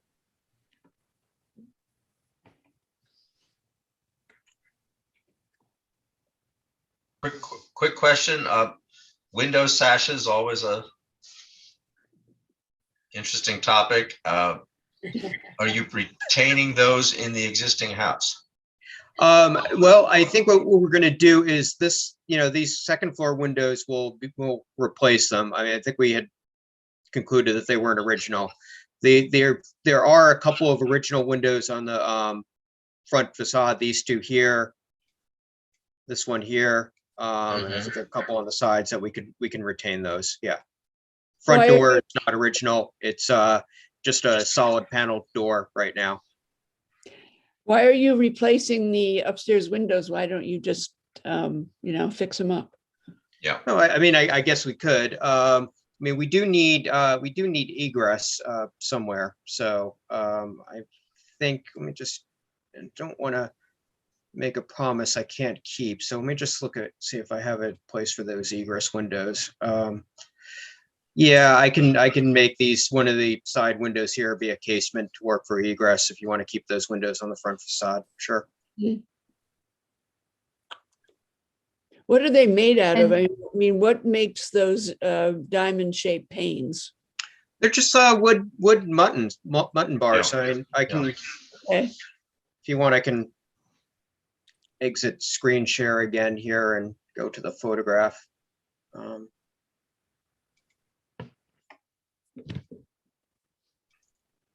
There you go. So if we kind of just zoom in here, you know, there it is. Yeah. Yeah, I think. Yeah, it's even- not like leaded glass or anything fancy like that. It's just. No, they're just- wooden muttons, but just as we've seen with the other house on Main Street, you know, whether they're actually original to the house or whether they're kind of an early architectural update to the house, they give it a lot of character. Yeah. And I think that's what, Judy, you're looking at there. I would say those windows, and also all of the windows that survive on the existing house should really be retained. And, you know, if your client is looking for some heat retention, we now have a suggestion of interior storms, which obviously in this case, you can see the lower story windows have those outside storms, which, you know, they're fine the way they are. But if your client is looking for sort of changing that out, there's a solution on the interior for storms. And are I think we those, would probably prefer to do the exterior storms, frankly. Okay. Mhm. You can see this is, you know, the house now is covered with shingling, but originally it was clapboard. Okay. So actually, this is kind of good here. You can kind of see the existing facade and the proposed. Yeah, there we go. I don't know. Can you see the line drawing now, or are you still seeing the No, photo? we're still seeing. You'll see the picture. Seeing the photo. I mean, yeah, I got to figure out how to do that so I could do both simultaneously. I don't know if there's a way or not, but That's a big deal. there we go. Yeah. Mhm. So once again, the front porch, just keeping this really super simple, just one post and then the front door. Yeah.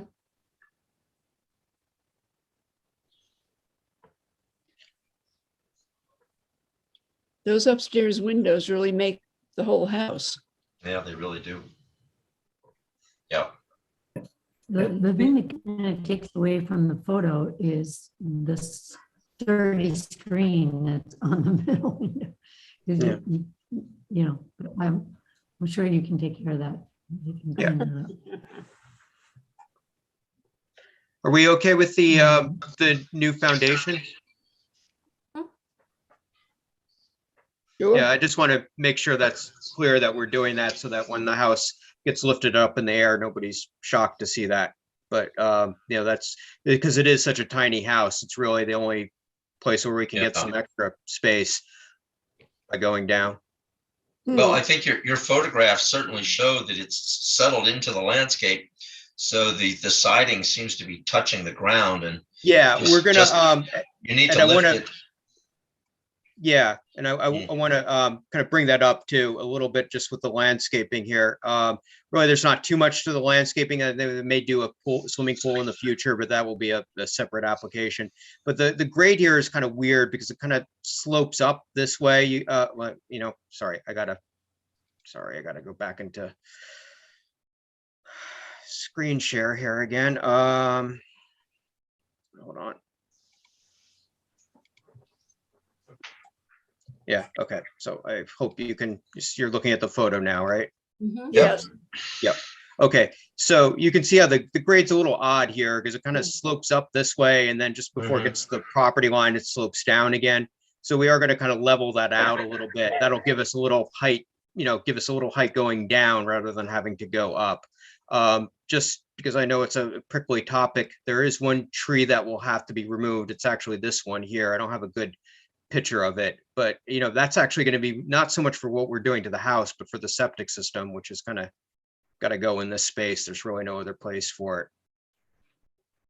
So when you- Anthony. Yeah. Sorry, go ahead, Judy. I'm sorry.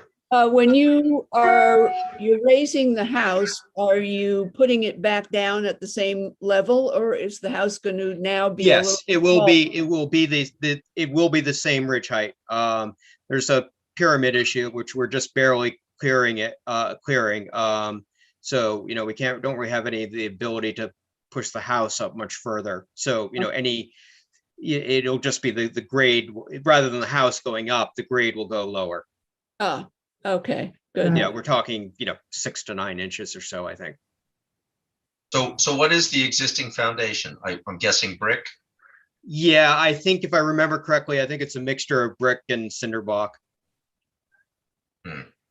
So since what you're going to do to the grade will result, and having lifted the house, the result will be that we'll be able to see some height of foundation, which is now basically concealed behind the weeds. And so, I'm suggesting that the new house should, when it's seated on its new foundation, that should be poured such that you have a shelf to carry a brick. Yeah, and not just a half-inch thick brickness, but rather, a true course of brick that sits on a shelf that gives the appearance, of a brick foundation, because that would be appropriate to the house and not concrete. Okay. Yeah, because we'll see it. In other words, if you left it the way it is now and you weren't lifting the house, you wouldn't need to deal with it. But if you're building an entirely new and digging out a whole new foundation with a materials that can be seen from the street, they should be brick, not poured concrete. Okay. That might be a note on the drawing, because that's really something that's drawn. What you're drawing doesn't specifically show that. That's really more of a construction. I mean, we're not, as I said, this has been on hiatus for a year, so we're not in a huge rush to get this passed tonight. If you wanted me to just come back with some of these notes, we're just a comment. I'm saying, if you show the foundation in the finished drawing and you see the height of the foundation, several inches, whatever, it should just be noted that that's brick and it's sitting on a little shelf, and that whole thing. Okay, that's all I'm saying. And Anthony, I'm sorry, did you say what materials you're going to use for the new foundation? Well, I mean, it'll be a poured concrete foundation, but with a brick veneer, as where it's visible. Yeah. Yep. Okay. Great. Thank you. Okay. This is, by the way, this is a contributing house in the historic district, just for the record. So. Yes. Which we appreciate. So we appreciate you lifting it and preserving it the way you are in your proposal, and we'll wait to hear that update. Okay. Okay. Sounds good. Any other comments? I mean, just we're okay overall, though, other than these details. Just because, I mean, if everybody's okay, I'm gonna, make this, get this ready for construction. Yep. I think it's a go. Okay, great. So, I mean, So just to be clear, I think we're all positive about it, but it's not approved yet until Anthony has offered to come back with more detailed plans as it relates to the foundation. And then I'd rather be cautious here and just kind of make sure all are, as long as we're good with the overall direction, just make sure we're good with the and also, since you are removing that tree, are you proposing to put a new tree somewhere? to make up? I don't think it's going to be possible. I mean, just once again, it's because of the damn septic systems that they're making us put in, you know, they're just not very forgiving with, trees, you know, and, you know, this is a pretty narrow, street frontage here. And, I mean, frankly, it's not such a great tree anyway, so I think we'd rather just leave it as a nice open lawn. And Anthony, the color, you're going to have that on the plan now, the color of the clay? You know, I'm gonna assume that we're gonna do white on white, but I'll double check that with the homeowners, and I'll add that to when we come back. Very good, thank you. I kind of like the color that it is. Yeah, it's an interesting color, yeah. Yeah, I like it. Okay. Let's see what the owner wants, right? Right. Okay. Okay, great. Someone can make a motion, please. I move that we table this pending final presentation. I'll second. All in favor? Aye. Aye. Thank you, Anthony. All right, good night, thank you. Thanks. Okay, now we are going to move on to 26 Germain Avenue. Hi, everyone. This is James Payton, homeowner at 26 Germain Avenue in Sag Harbor. I'm going to represent myself for this presentation, and we'll start. So we've been in the village for a couple of years. My family and I, we're local. I'm a local real estate agent with Corcoran, and we've designed a new home in place of the smaller home that was there that we're going to remove, with a detached two-car garage and a pool in the backyard. We went ahead and had some nice renderings done, which I think give it a pretty good illustration of the property. I was also at the board, I think, probably about 6 months ago, and we did a discussion item to really get a feel of what you guys were thinking and how you like we're coming across, simply because we think it's a really prominent spot in the village. Certainly, it's set back about 200 feet from Germain, but it still sits up nicely. And I think that we really wanted to get the essence, the feel of the village and all the homes on Main Street to really carry that over here. So this is the front of the house looking on to Germain Avenue. Oh, sorry. Yeah. Right. Let's go here. Oh, sorry. This is as you come down on Archibald Street, the side of the house. And then as you're looking directly on Archibald Street, this would be our side entrance, which we're going to use most of the time. And then a two-car garage down by the street with parking for 2 cars. Much less driveway and asphalt that we have now. Here are the elevations of the home. Up here we have this would be the northern elevation, which faces Germain Avenue and Otter Pond. This is the back, which faces south into our backyard. Here on the bottom, we have the side that faces Archibald Street directly, and the 2-car garage will be to the side. And this is on the opposite side of Archibald. Park. On the park side, yes. Here is the 2-car detached garage with half a bay for bicycle storage and things like that. And I'm sorry.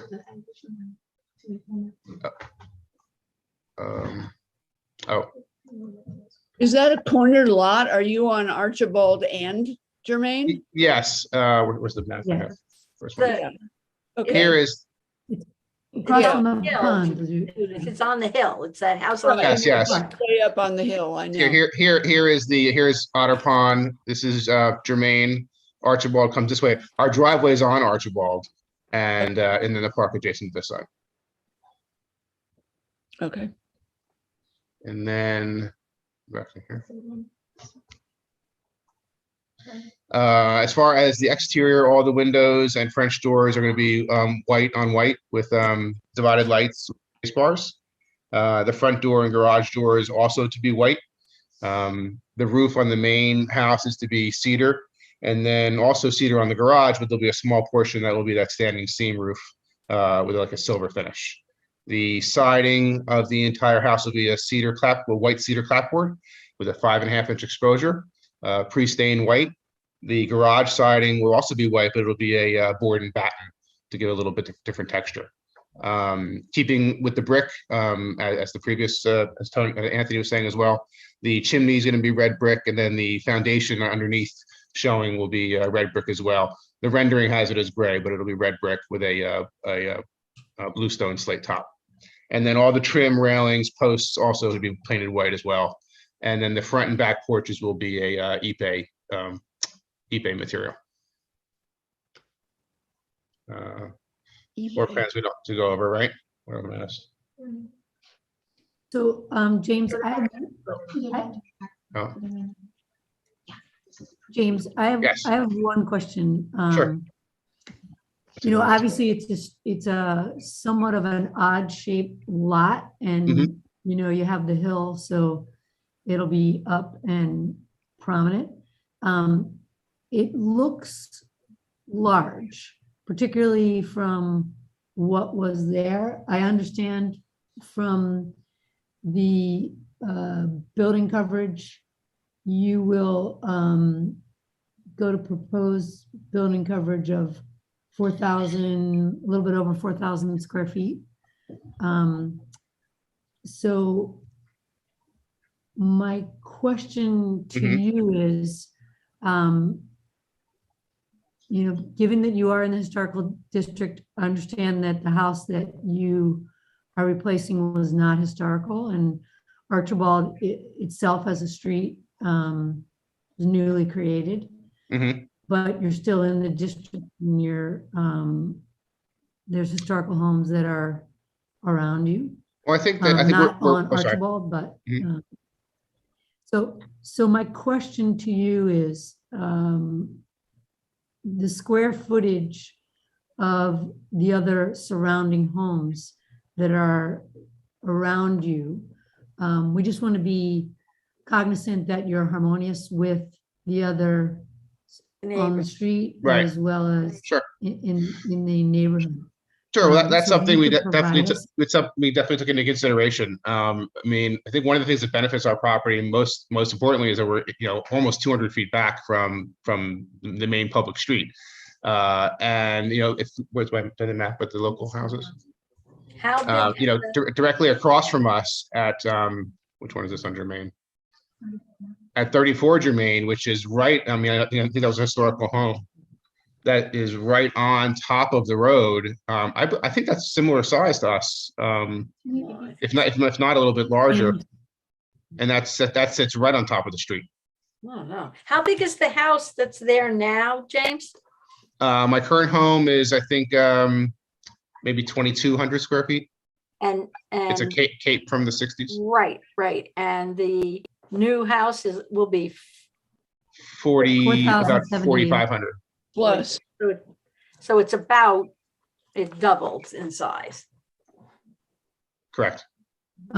There's something, just if there's a home that is being built that's over 3,500, we do have to have a public hearing. So given the combination of a demolition and a larger than 3,500, we will have to ask you to come back for a public hearing. Okay. And I would suggest that you would also submit just the homes right around you, what their size is, so that we can talk about how in relation your proposed house will be. Sure, I had those as well. I don't know if I had it in the submission, but we did take pictures of the surrounding 3 homes that surround it. Sure. I definitely saw the pictures of them. I just didn't know. Full size and scope. Okay. Exactly. Sure, we can do that. So I appreciate you sharing those pictures. And as I said, clearly, Archibald are not historic, and it's a new road. We're well aware of that. Okay. But we still want to be cognizant of the relationship. This house, I mean, honestly, my first reaction is that, you know, the mass is much larger than what's around it.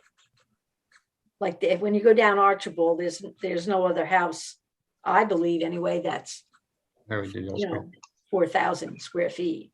And I don't think I don't think the house on the corner there is either. Well, I agree with Bethany. Just let me ask you, can you go to the rendering on Archibald Street? Archibald Way. Archibald Way. right? So let's look at the one from at the garage. Okay. Now, I would say positioning the garage parallel to Archibald Way seems to make it even increase the massing because you have this view of the total house.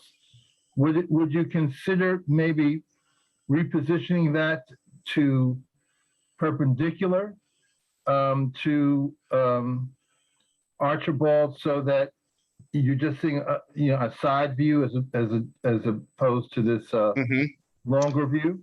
Well, I think we might have a depth issue to get in there but I will certainly look at it. Absolutely. This is the back. Isn't this the back of the house that we're looking at? This is the side of the house. So, most of our home, is adjacent to Archibald. It's a very long, narrow lot. Right. I will say this, though. I was looking for your house the other day. Following addresses in the village can be challenging. And I just said to myself, that can't be it in the park. And then finally I said, it must be. And so it is well set back. I agree with it there. It's more now, how does it impact your neighbors on Archibald? But I think that, that was just kind of, if you can find the way in terms of setback to do that, it would be less massing, apparent massing, I should say. Yeah. And also people coming down Archibald are, they're looking at this broad garage and which I think might be upsetting to them. I don't know. I think the aspect ratio where we're seeing it too shows it much more open than just a small hedge that's cut into the driveway. I don't think it's really showing the true visibility from the street as far as the way it is. Yeah. The front, the entrance to the garage is now facing Archibald Way, correct? It is. It's just higher on the hill. Yeah. It's basically where the pool would be now. It's much more prominent where it is now. It'll be much more hidden. I had that reaction. I looked at the plans. Yeah. I think the way the earth slopes and the retaining walls will go in and the hedge line, the garage will sort of just be hidden, to be honest. I think it's just not shown in that picture. How much taller is the new house compared to the Cape? Well, we lowered, I don't have that number exactly off the top of my head, but we did lower the whole house, I think, by 2 feet to maintain, a good ratio on the hill, and lowered the ground, by 2 feet. I would just be curious of that if you could get that. Okay. Right now it's a story and a half, so I'll have to just look at those numbers. Right. But I think we came in total still under the code number. Way under. I think maybe 3 feet under code, 3 or 4 feet. Okay, good. All right, well, I mean, as I said, it's an interesting piece of property because you have both the hill and the shape to deal with. And yeah, it's a tight building envelope back there. It's very small, so we had to sort of push everything in there. Right, so we appreciate that, but if you could play around with some of the suggestions that have been made tonight, we look forward to continuing the conversation. And if you can come back with square footage of your neighbors, that will be helpful as well. Okay. And as you understand, it's the view that you're going to have, and given that you are a corner, you have both the view from Germain as well as the view from Archibald, which makes it hard. We understand that. As you're thinking about any kind of landscaping that you would do to soften some of that up, that will be helpful as well. Okay. But we appreciate all the work that you put into this. Okay, thank you. If someone, Love what? Any other comments about overall design that I need to attend to, or it's pretty much, it just matter of size is your biggest concern, or just softening up the view? I just want to make sure I get all the right points. no, I think stylistically, we appreciate it. I think it's more the massing and how it will hit people from the street. So if you can take that into consideration, and you understand that we're doing it in relation to the other homes in the neighborhood. Sure, understood. Understood. I will make one comment. The white on white is understandable, but white is a very bright color. And maybe if you could think of an off-white, it would have a net effect of lowering, reducing the impact of the massing. Just a food for thought there. Or even gray. Thank you. That's where I was trying to go, Judith. Yeah. I'm sorry. Did you say gray? I like gray, maybe. Like gray. Light gray. Yeah. Yeah. Pale yellow. It is kind of blinding white. What do you feel about sort of like a vintage, like colonial cream color? Yes. Yep. I saw a nice one up. I saw a nice house up in Lynchburg, Connecticut. It was the cream. It was an interesting color. Okay. Okay. Fenestration, roof lines, patio, porch lines. You guys are okay with everything like that? Okay, excellent. All right, well, we spent a lot of time. I appreciate that. I think we got most of the points, and I will circle back on these few items. I'm sorry.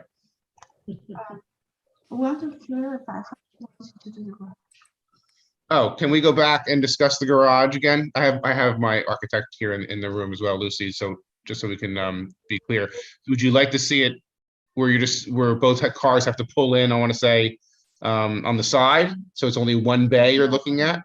That's. I don't think we're gonna have room for that given the slope of the pitch of the land and where the retaining wall has to be, and where the setbacks and the building envelope are. That would allow us to get cars in there to turn for 2 bays. We'll try and cite it. I don't know how positive it's going to turn out. Okay. So if you can just look at those options, we would appreciate that. Okay. Okay. All right.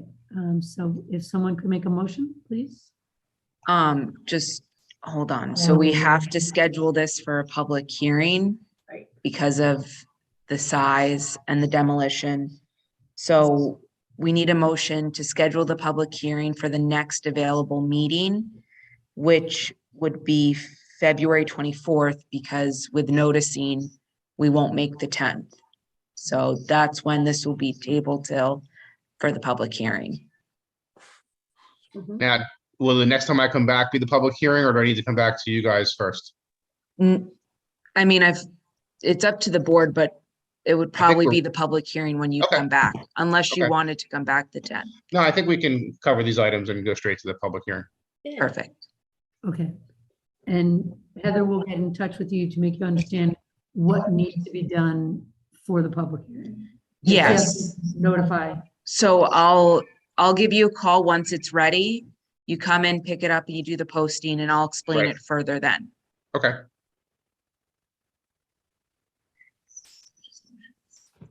So if someone could just make a motion for us to table. I have one question. Are the dinosaurs still going to be on the lawn? As long as they don't add to the mass, yes. What color will they be? Oh yeah. We'll color coordinate. Very good. Thanks. So if someone could make a motion to table till February 24th for a public hearing. I'll make that motion. Second, Second. all in favor? Aye. Aye. Thank you very much. Thank you, everyone. Have a nice evening. You too. Okay, so now we will close the new business. And we will go into discussion items. The first discussion item we have is 5 Vickers Street. Good evening. Can you hear me? Yes, we can. Yes. So if you can switch me to share screen. It's Scott Baker, 20 Atlantic Avenue. I'm the architect, and I believe the owners are here also. If you could let them in. Here they are.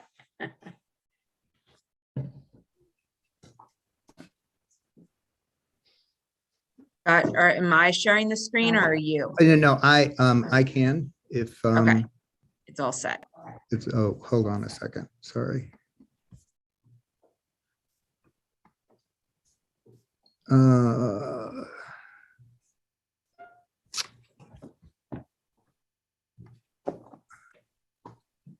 I have to, sorry. So to They're start, on top while of you're each other.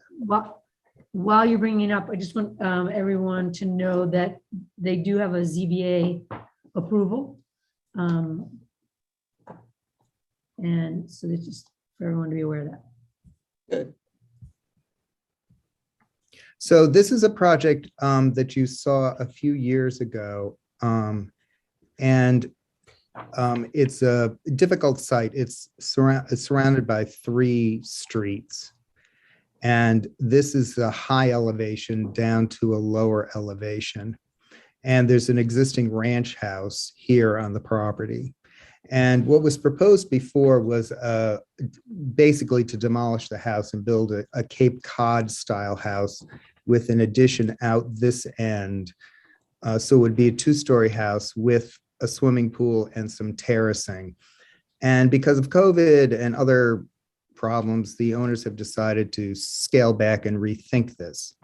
And so what we're proposing to do now is to work more with the existing house and make some changes, do a more modest addition to it, a very small swimming pool and some terracing to create some usable space on this side of the property.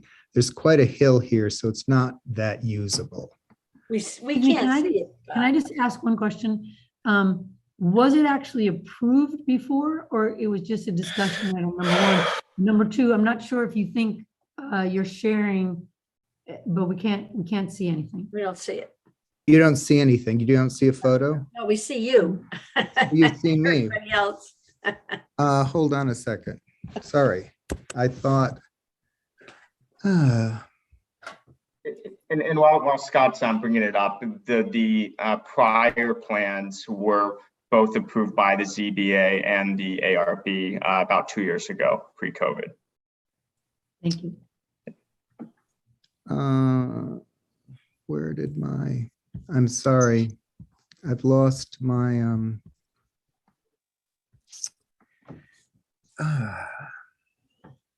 my toolbar here.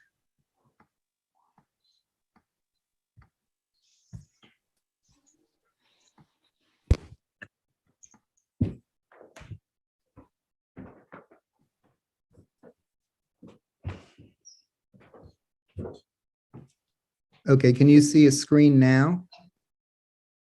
Not yet. Now, can Yes. you? Oh, okay, perfect. Yes, if you can just enlarge that, great. All right, so you didn't see this before. Right. Correct. Okay, sorry about that. Okay, so this is the property that I was talking about, surrounded by 3 streets. The southern end is the high end of the property, and it slopes down toward the north. This area has quite an intense slope. So the other proposal was a Cape Cod house built on this same footprint with an extension out in here, the swimming pool and some terracing in this area. And so we're scaling this back and working more with the existing house. So let me just, sorry about that. So this is the sort of front of the house. Wow. And it's a very sort of bad example of sort of mid-century modern. And Not everything that bad. well, but everything that you see here, though, is not original. The windows have been changed and the siding was changed. The roofing has been changed about 20 years ago by the previous owner. And our proposal is to sort of work with the modern aspect of the house, but what we'd like to do is take off the overhangs on the side to create more of a tight skin sort of modernism. So I'll just go around the house so you get an idea what it looks like. It's hard to take photos of this house. So this is the elevation on Harrison Street Extension.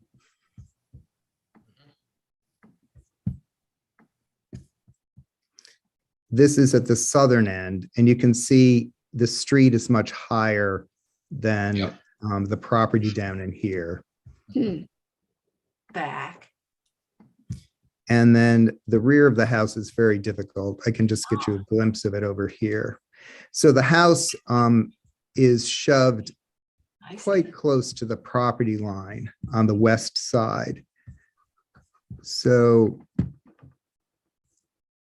here is our proposed site plan. The existing house is in this area here. And we're going to recapture the space under the existing 6-foot overhang in this section. And then we would add a foyer sort of mudroom here and a den area here.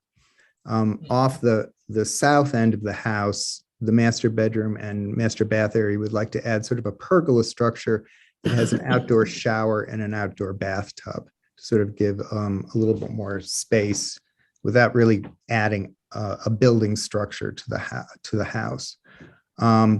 This area here would become a swimming pool. So there's an upper terrace and a lower terrace. And this pool would sort of waterfall into a wading pool down here. The retaining wall around the perimeter here, we're thinking would be concrete just to save money, but would be planted out so you really can't see it. And the pool fencing would be along this line.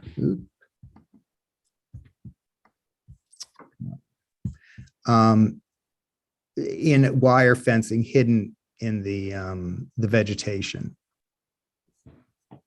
So if that's the existing house. So Scott, I just want to, so the ZBA variance that was approved is so that you can have a pool in the front yard, which would not be typical, but given where the house is placed and the long, narrow, and the fact that you have 3 streets. So I just want the board to understand, since it's not typical to have a pool there, that's why you were able to get that. Except that we won't have a pool in a front yard anymore. So we've eliminated that variance by creating this structure here.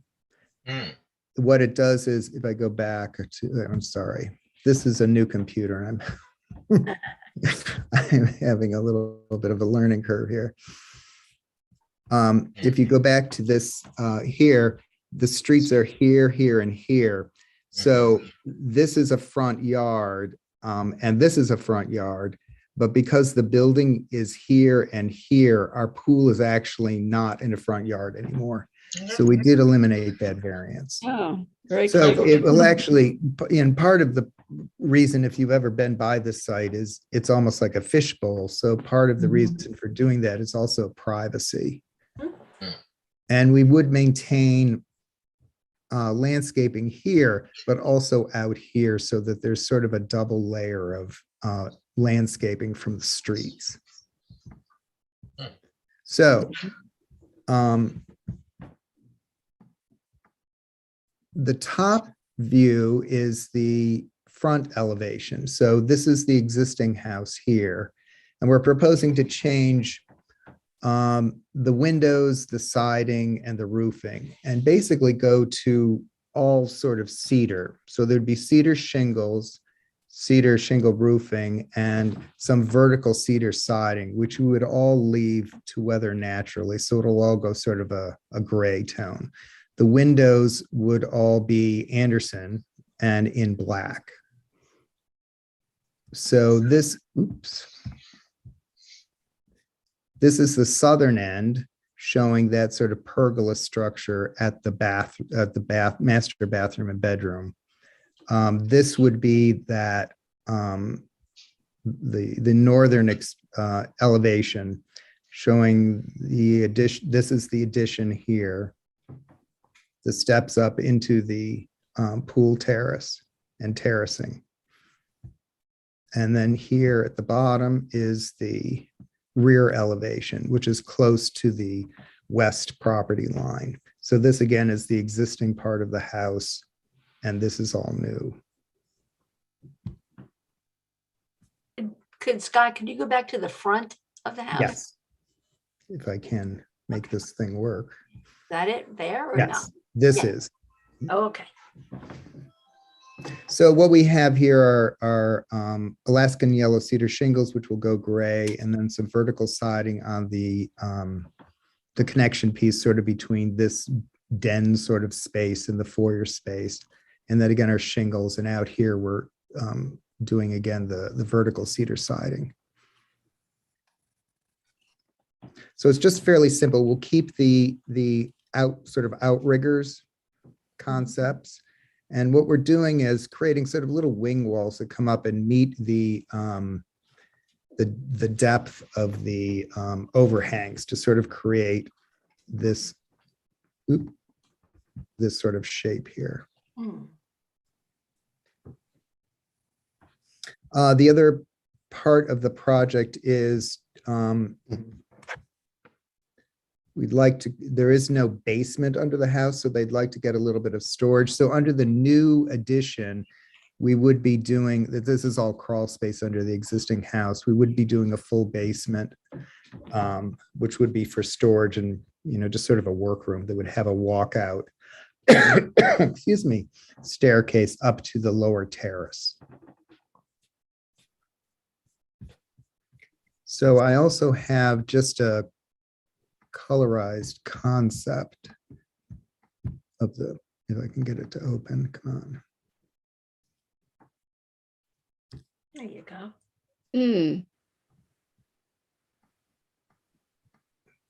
Oops. So you can see it was sort of tones of gray, but it's a little deceiving because it's all going to be natural. So it's not going to weather evenly. And then, this area would be hidden by vegetation with some sort of wire pool fencing over here. So we're just looking to get your reaction. We know we have to go back to the ZBA to adjust our variances, but wanted to get the board's opinion about what they thought of this concept. I like it. Yeah, it looks like you've done a very nice job, given the challenges that you have with the 3 streets around you and then, the narrow, and building on what was, kind of basic, but by changing the roof line, you really get the benefit, and you can maintain the footprint where you were, so you can still stay as close as you were to that that neighbor, which I think is pretty smart. I think you get the award for the most understated, but simple and elegant thing we've seen today, for sure. I agree. Well, thank you. Yeah, Less is more. I think it's very good. I want to know where the outdoor bathtub is. That's over here. Excuse me. Is that where you?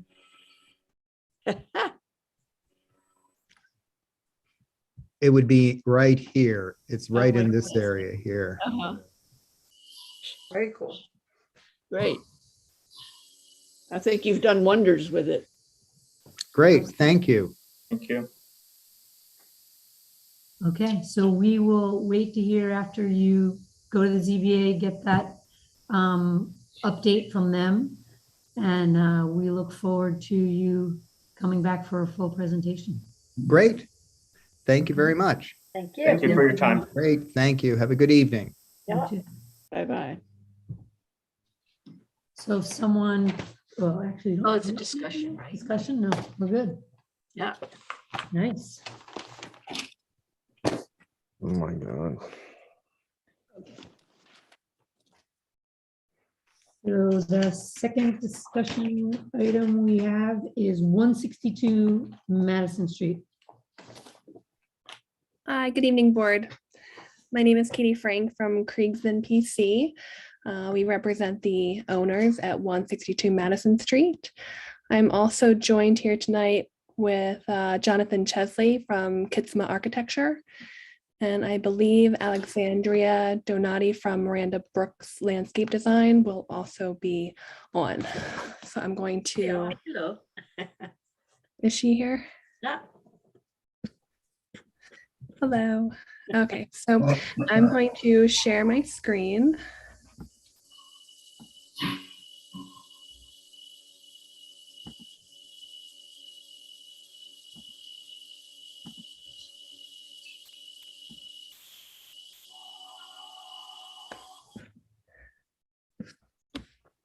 I just have to give Zoom permission to access my, oh.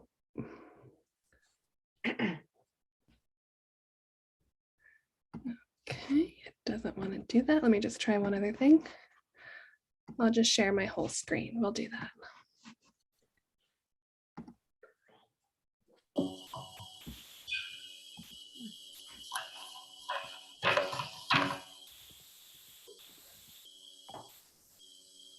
Okay.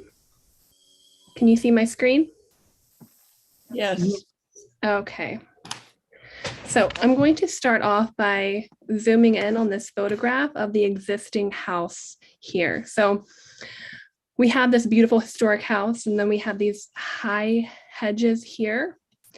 And this tree that compared to other trees surrounding looks very sad and leafless. And then we have these other trees over here, which are very heavy and dark, and they seem very out of place for the property and for the neighborhood. So what the homeowner is proposing to do is to bring down this hedge line. So this line right here, it's faint, but this is the existing hedge line. So we're proposing to bring that hedge down, really opens up the view of the house. And then we are proposing to take away this very sad tree in the front, which we also have 2 letters from arborists stating that the tree is declining. And then also removing these very dark, heavy trees, but replacing them in the front with these clipped linden trees. And here's an example down here of what the linden trees look like, this down here. Great. So it's really nice that the view of the house will be opened up, the hedges will be lowered. The lindens also seem to go with the architecture of the home. Yes. So it's much more in keeping with the look of the house than what is currently there. It's kind of like a mishmash of different hedge heights and trees, and it's just that it's not very aesthetically pleasing. I think what the homeowner is proposing to do up here would just complement the house very well. And so I will go to the next visual. So here, I know it's a little hard to see on the screen because there's a lot going on. In the next slides, I have a breakdown of the east and west portions of the property, but you can see in the front where the trees will be here. And then also there's a lot of other proposed landscaping in the back. There's shrubs. Let me see if I can zoom in a bit back here. And there's a whole planting schedule, and I have some visuals we'll get to in the later slides. But here we show the existing trees. We have some proposed plantings. We're keeping the privacy along the edge of the property. more plantings up front here.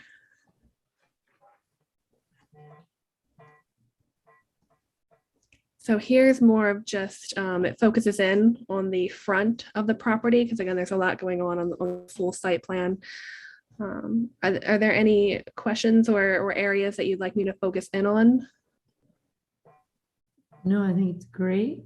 And certainly the lowering of the hedge is consistent with Sag Harbor wanting to be a walking village that people can see in, as opposed to everything hidden behind the hedges. Yeah, and it's such a beautiful historic home. It really opens up the view of it. Yeah. And so here's the back.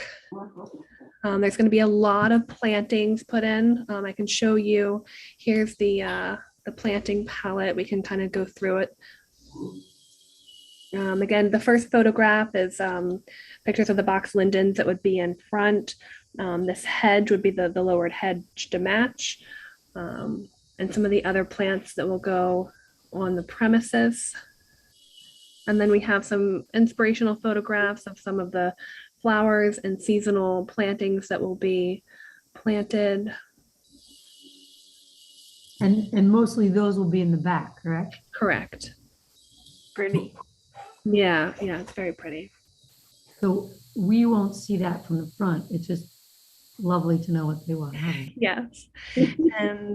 And then next we have the lighting schedule. So you can see them marked throughout this site plan with the yellow. I do have to make one point, Katie, that Chris Talbot, the building instructor, made a note that the upward shining lightings are not permitted. Okay. So I need you to make some changes where you have them. It's planned. Yeah. Okay, so even like, so we can't have it shine up on any trees? If they are subtle going up on the trees, it's fine. It's just, you know, I have to get the exact ruling. Yeah. What I would suggest, Katie, is that you talk to Chris directly, so that he can give you, so then you aren't guessing as to what you should put in, but he'll tell you exactly what's permitted. But I just want to make sure you can make that change before you come back. Okay. Okay. So I'll give Chris So he'll need specifications on these uplighting. Yes. Okay. So with specifications and location, I think this is about Operation Dark Skies. Yes. Yes, we don't want it to look like an airport. Right. Or, calling Batman. I totally understand. The in-ground uplight. You're showing the house, but we don't need it to, yes, show the whole yard. Yeah. Is there a driveway in the play now, or this is the driveway here that you're showing me? Yep. So coming in right here, this is the driveway. Okay. Actually, Katie, I'm going to ask you a question. Do they have an apron? Let me pull up this. I can't tell from this photo I have here. Let me see. It doesn't look like it. Looks like it just goes over. Right. It looks like it's a little, yeah.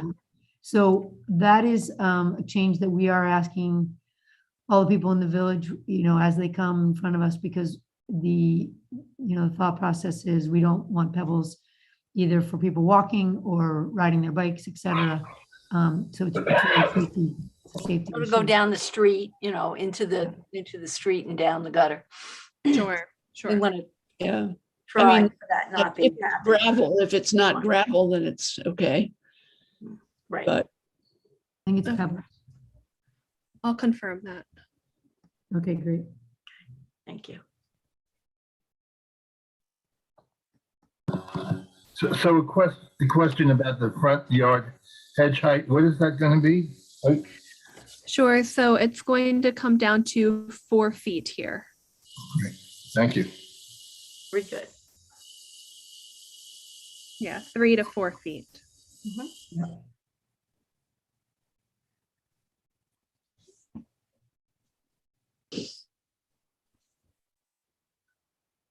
All right, any other questions?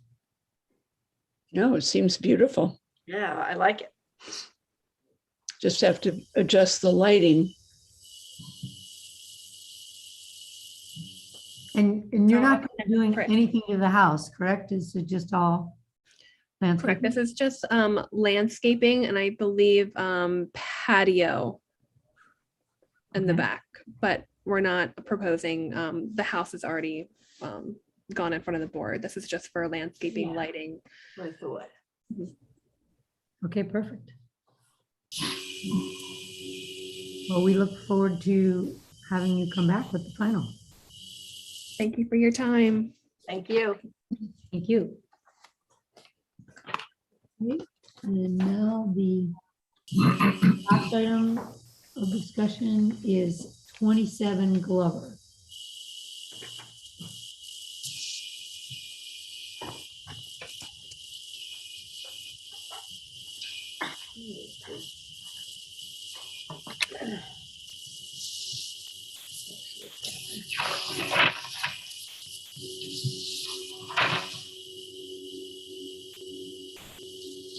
Hi, hello, good evening. Hello. Heather, could you share your screen, please, with us? And if you could pull up the survey, that would be great. I'm Catherine Fee, the architect for 27 Glover Street. I'm sorry, Catherine, did you say you're going to share or? No, I'm asking Heather to share. If she could.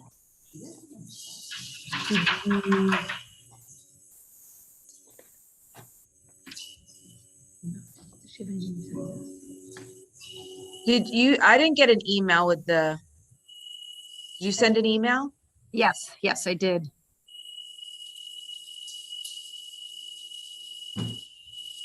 Okay, okay, Heather is going to see if she can find that. Okay. If you could walk us through what you're looking to do and we can begin the conversation until she can pull it up. Well, do you remember when you sent it to her? It might be helpful for her to locate it, if you remember what day.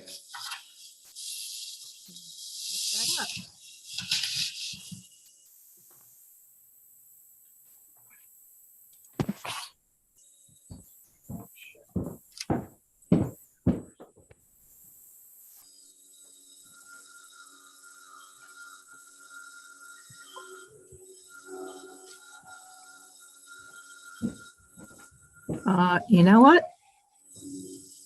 It was sent to Carrie. That's what I was thinking. That's a problem.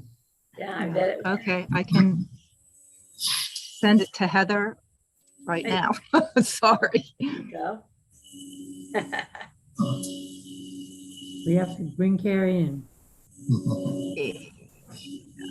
Pull her up.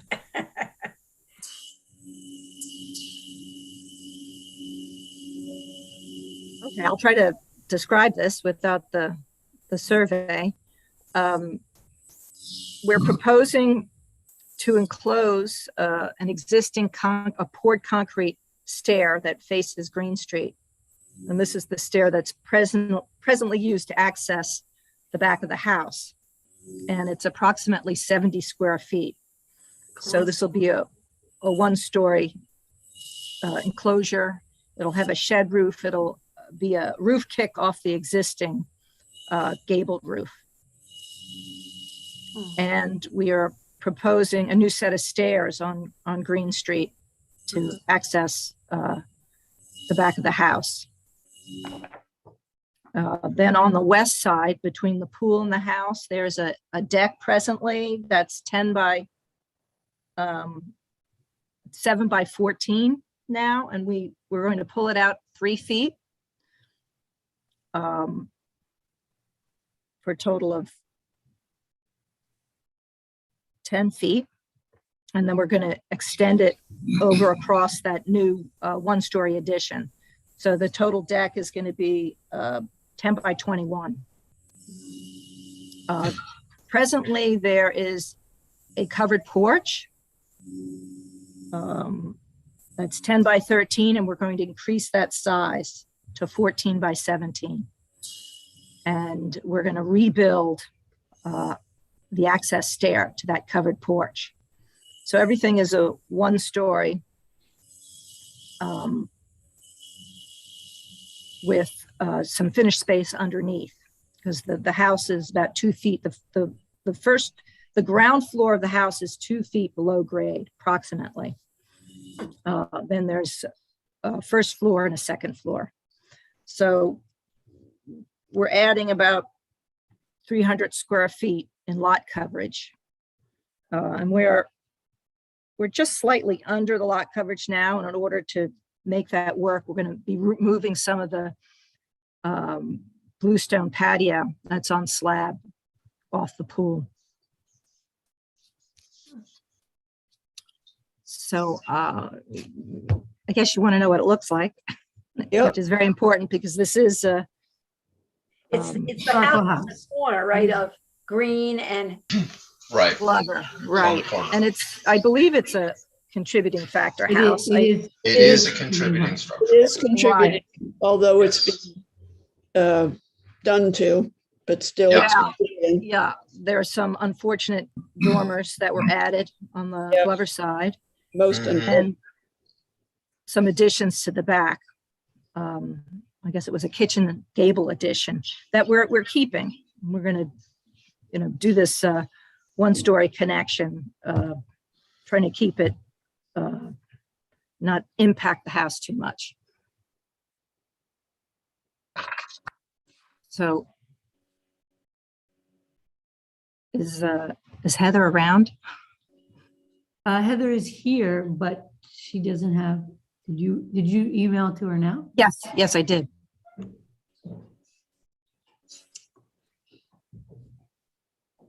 Okay, she's gonna go try to find it.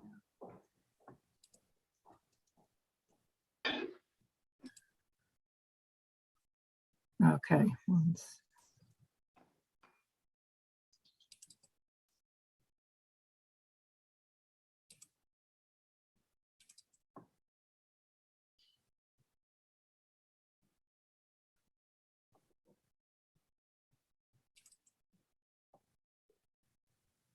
So can I just ask, so from Glover, will we be able to see these changes? From Green Street, will we be able to see these changes? Yes.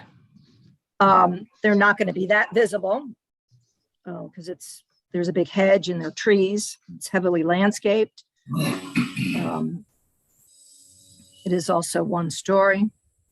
Obviously, you won't be seeing anything from Glover.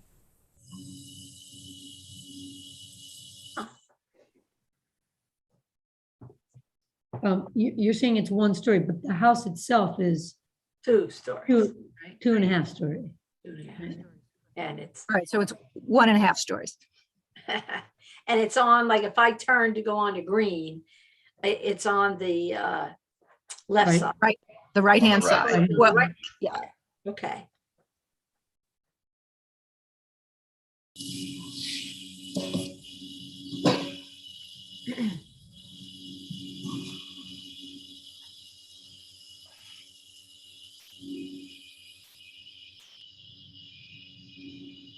Heather has not received anything. Heather doesn't have anything. It hasn't come through, unfortunately. Okay, well, it says it was sent 7:51. The Wi-Fi out here isn't the greatest.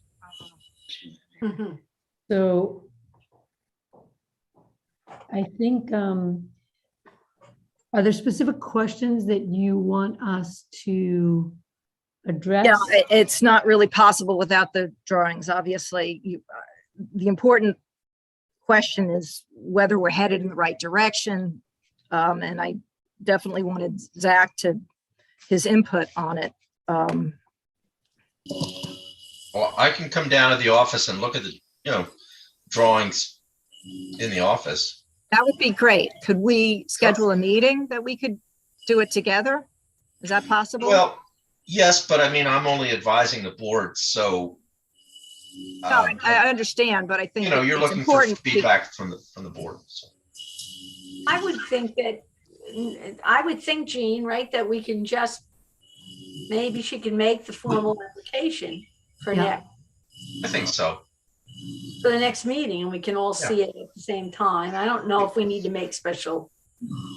I agree. No, because from what you're describing, Catherine, these are modest extensions of 1 story that are not impacting the primary sort of presentation onto Glover. This is a house, although it's listed as contributing. I think all the members understand that this has been kind of significantly altered already. So, those are circumstances that I think will, impact the discussion, but it sounds to me as if you may be ready to just bring in an application. The only thing that struck me was that there was some mention of something having a roof put on over it. The stairs. And So- I'm not Shed sure roof. what that means. Catherine, I am able to look at what you have here. The thing that's very helpful to us is if you, when you send in your new material. Side by side. Yeah, you show the Yeah. existing versus the proposed. Very helpful. Right, got it. Doesn't- I it's too hard. realize that now. Yeah, So that'll make it very clear. why don't, That'd be very given it helpful. is getting to be a late hour, I would suggest that you resubmit material to Heather with the existing versus the proposed. We understand what you're trying to do, but to really understand the impact of enclosing these steps and making these changes, that'll be very helpful for us to be able to give you some guidance in an efficient way in the February meeting. Yep. Okay? Sorry about that. That's good. Thanks. Thank you very much, and have a pleasant evening. You too. So Thank you. let us, we don't have to do anything, it's discussion. So we can make a motion to close the meeting and everyone have a lovely evening. So moved. Second, Second, all in favor? Aye. Aye. Thank you, board, and Bye, everyone.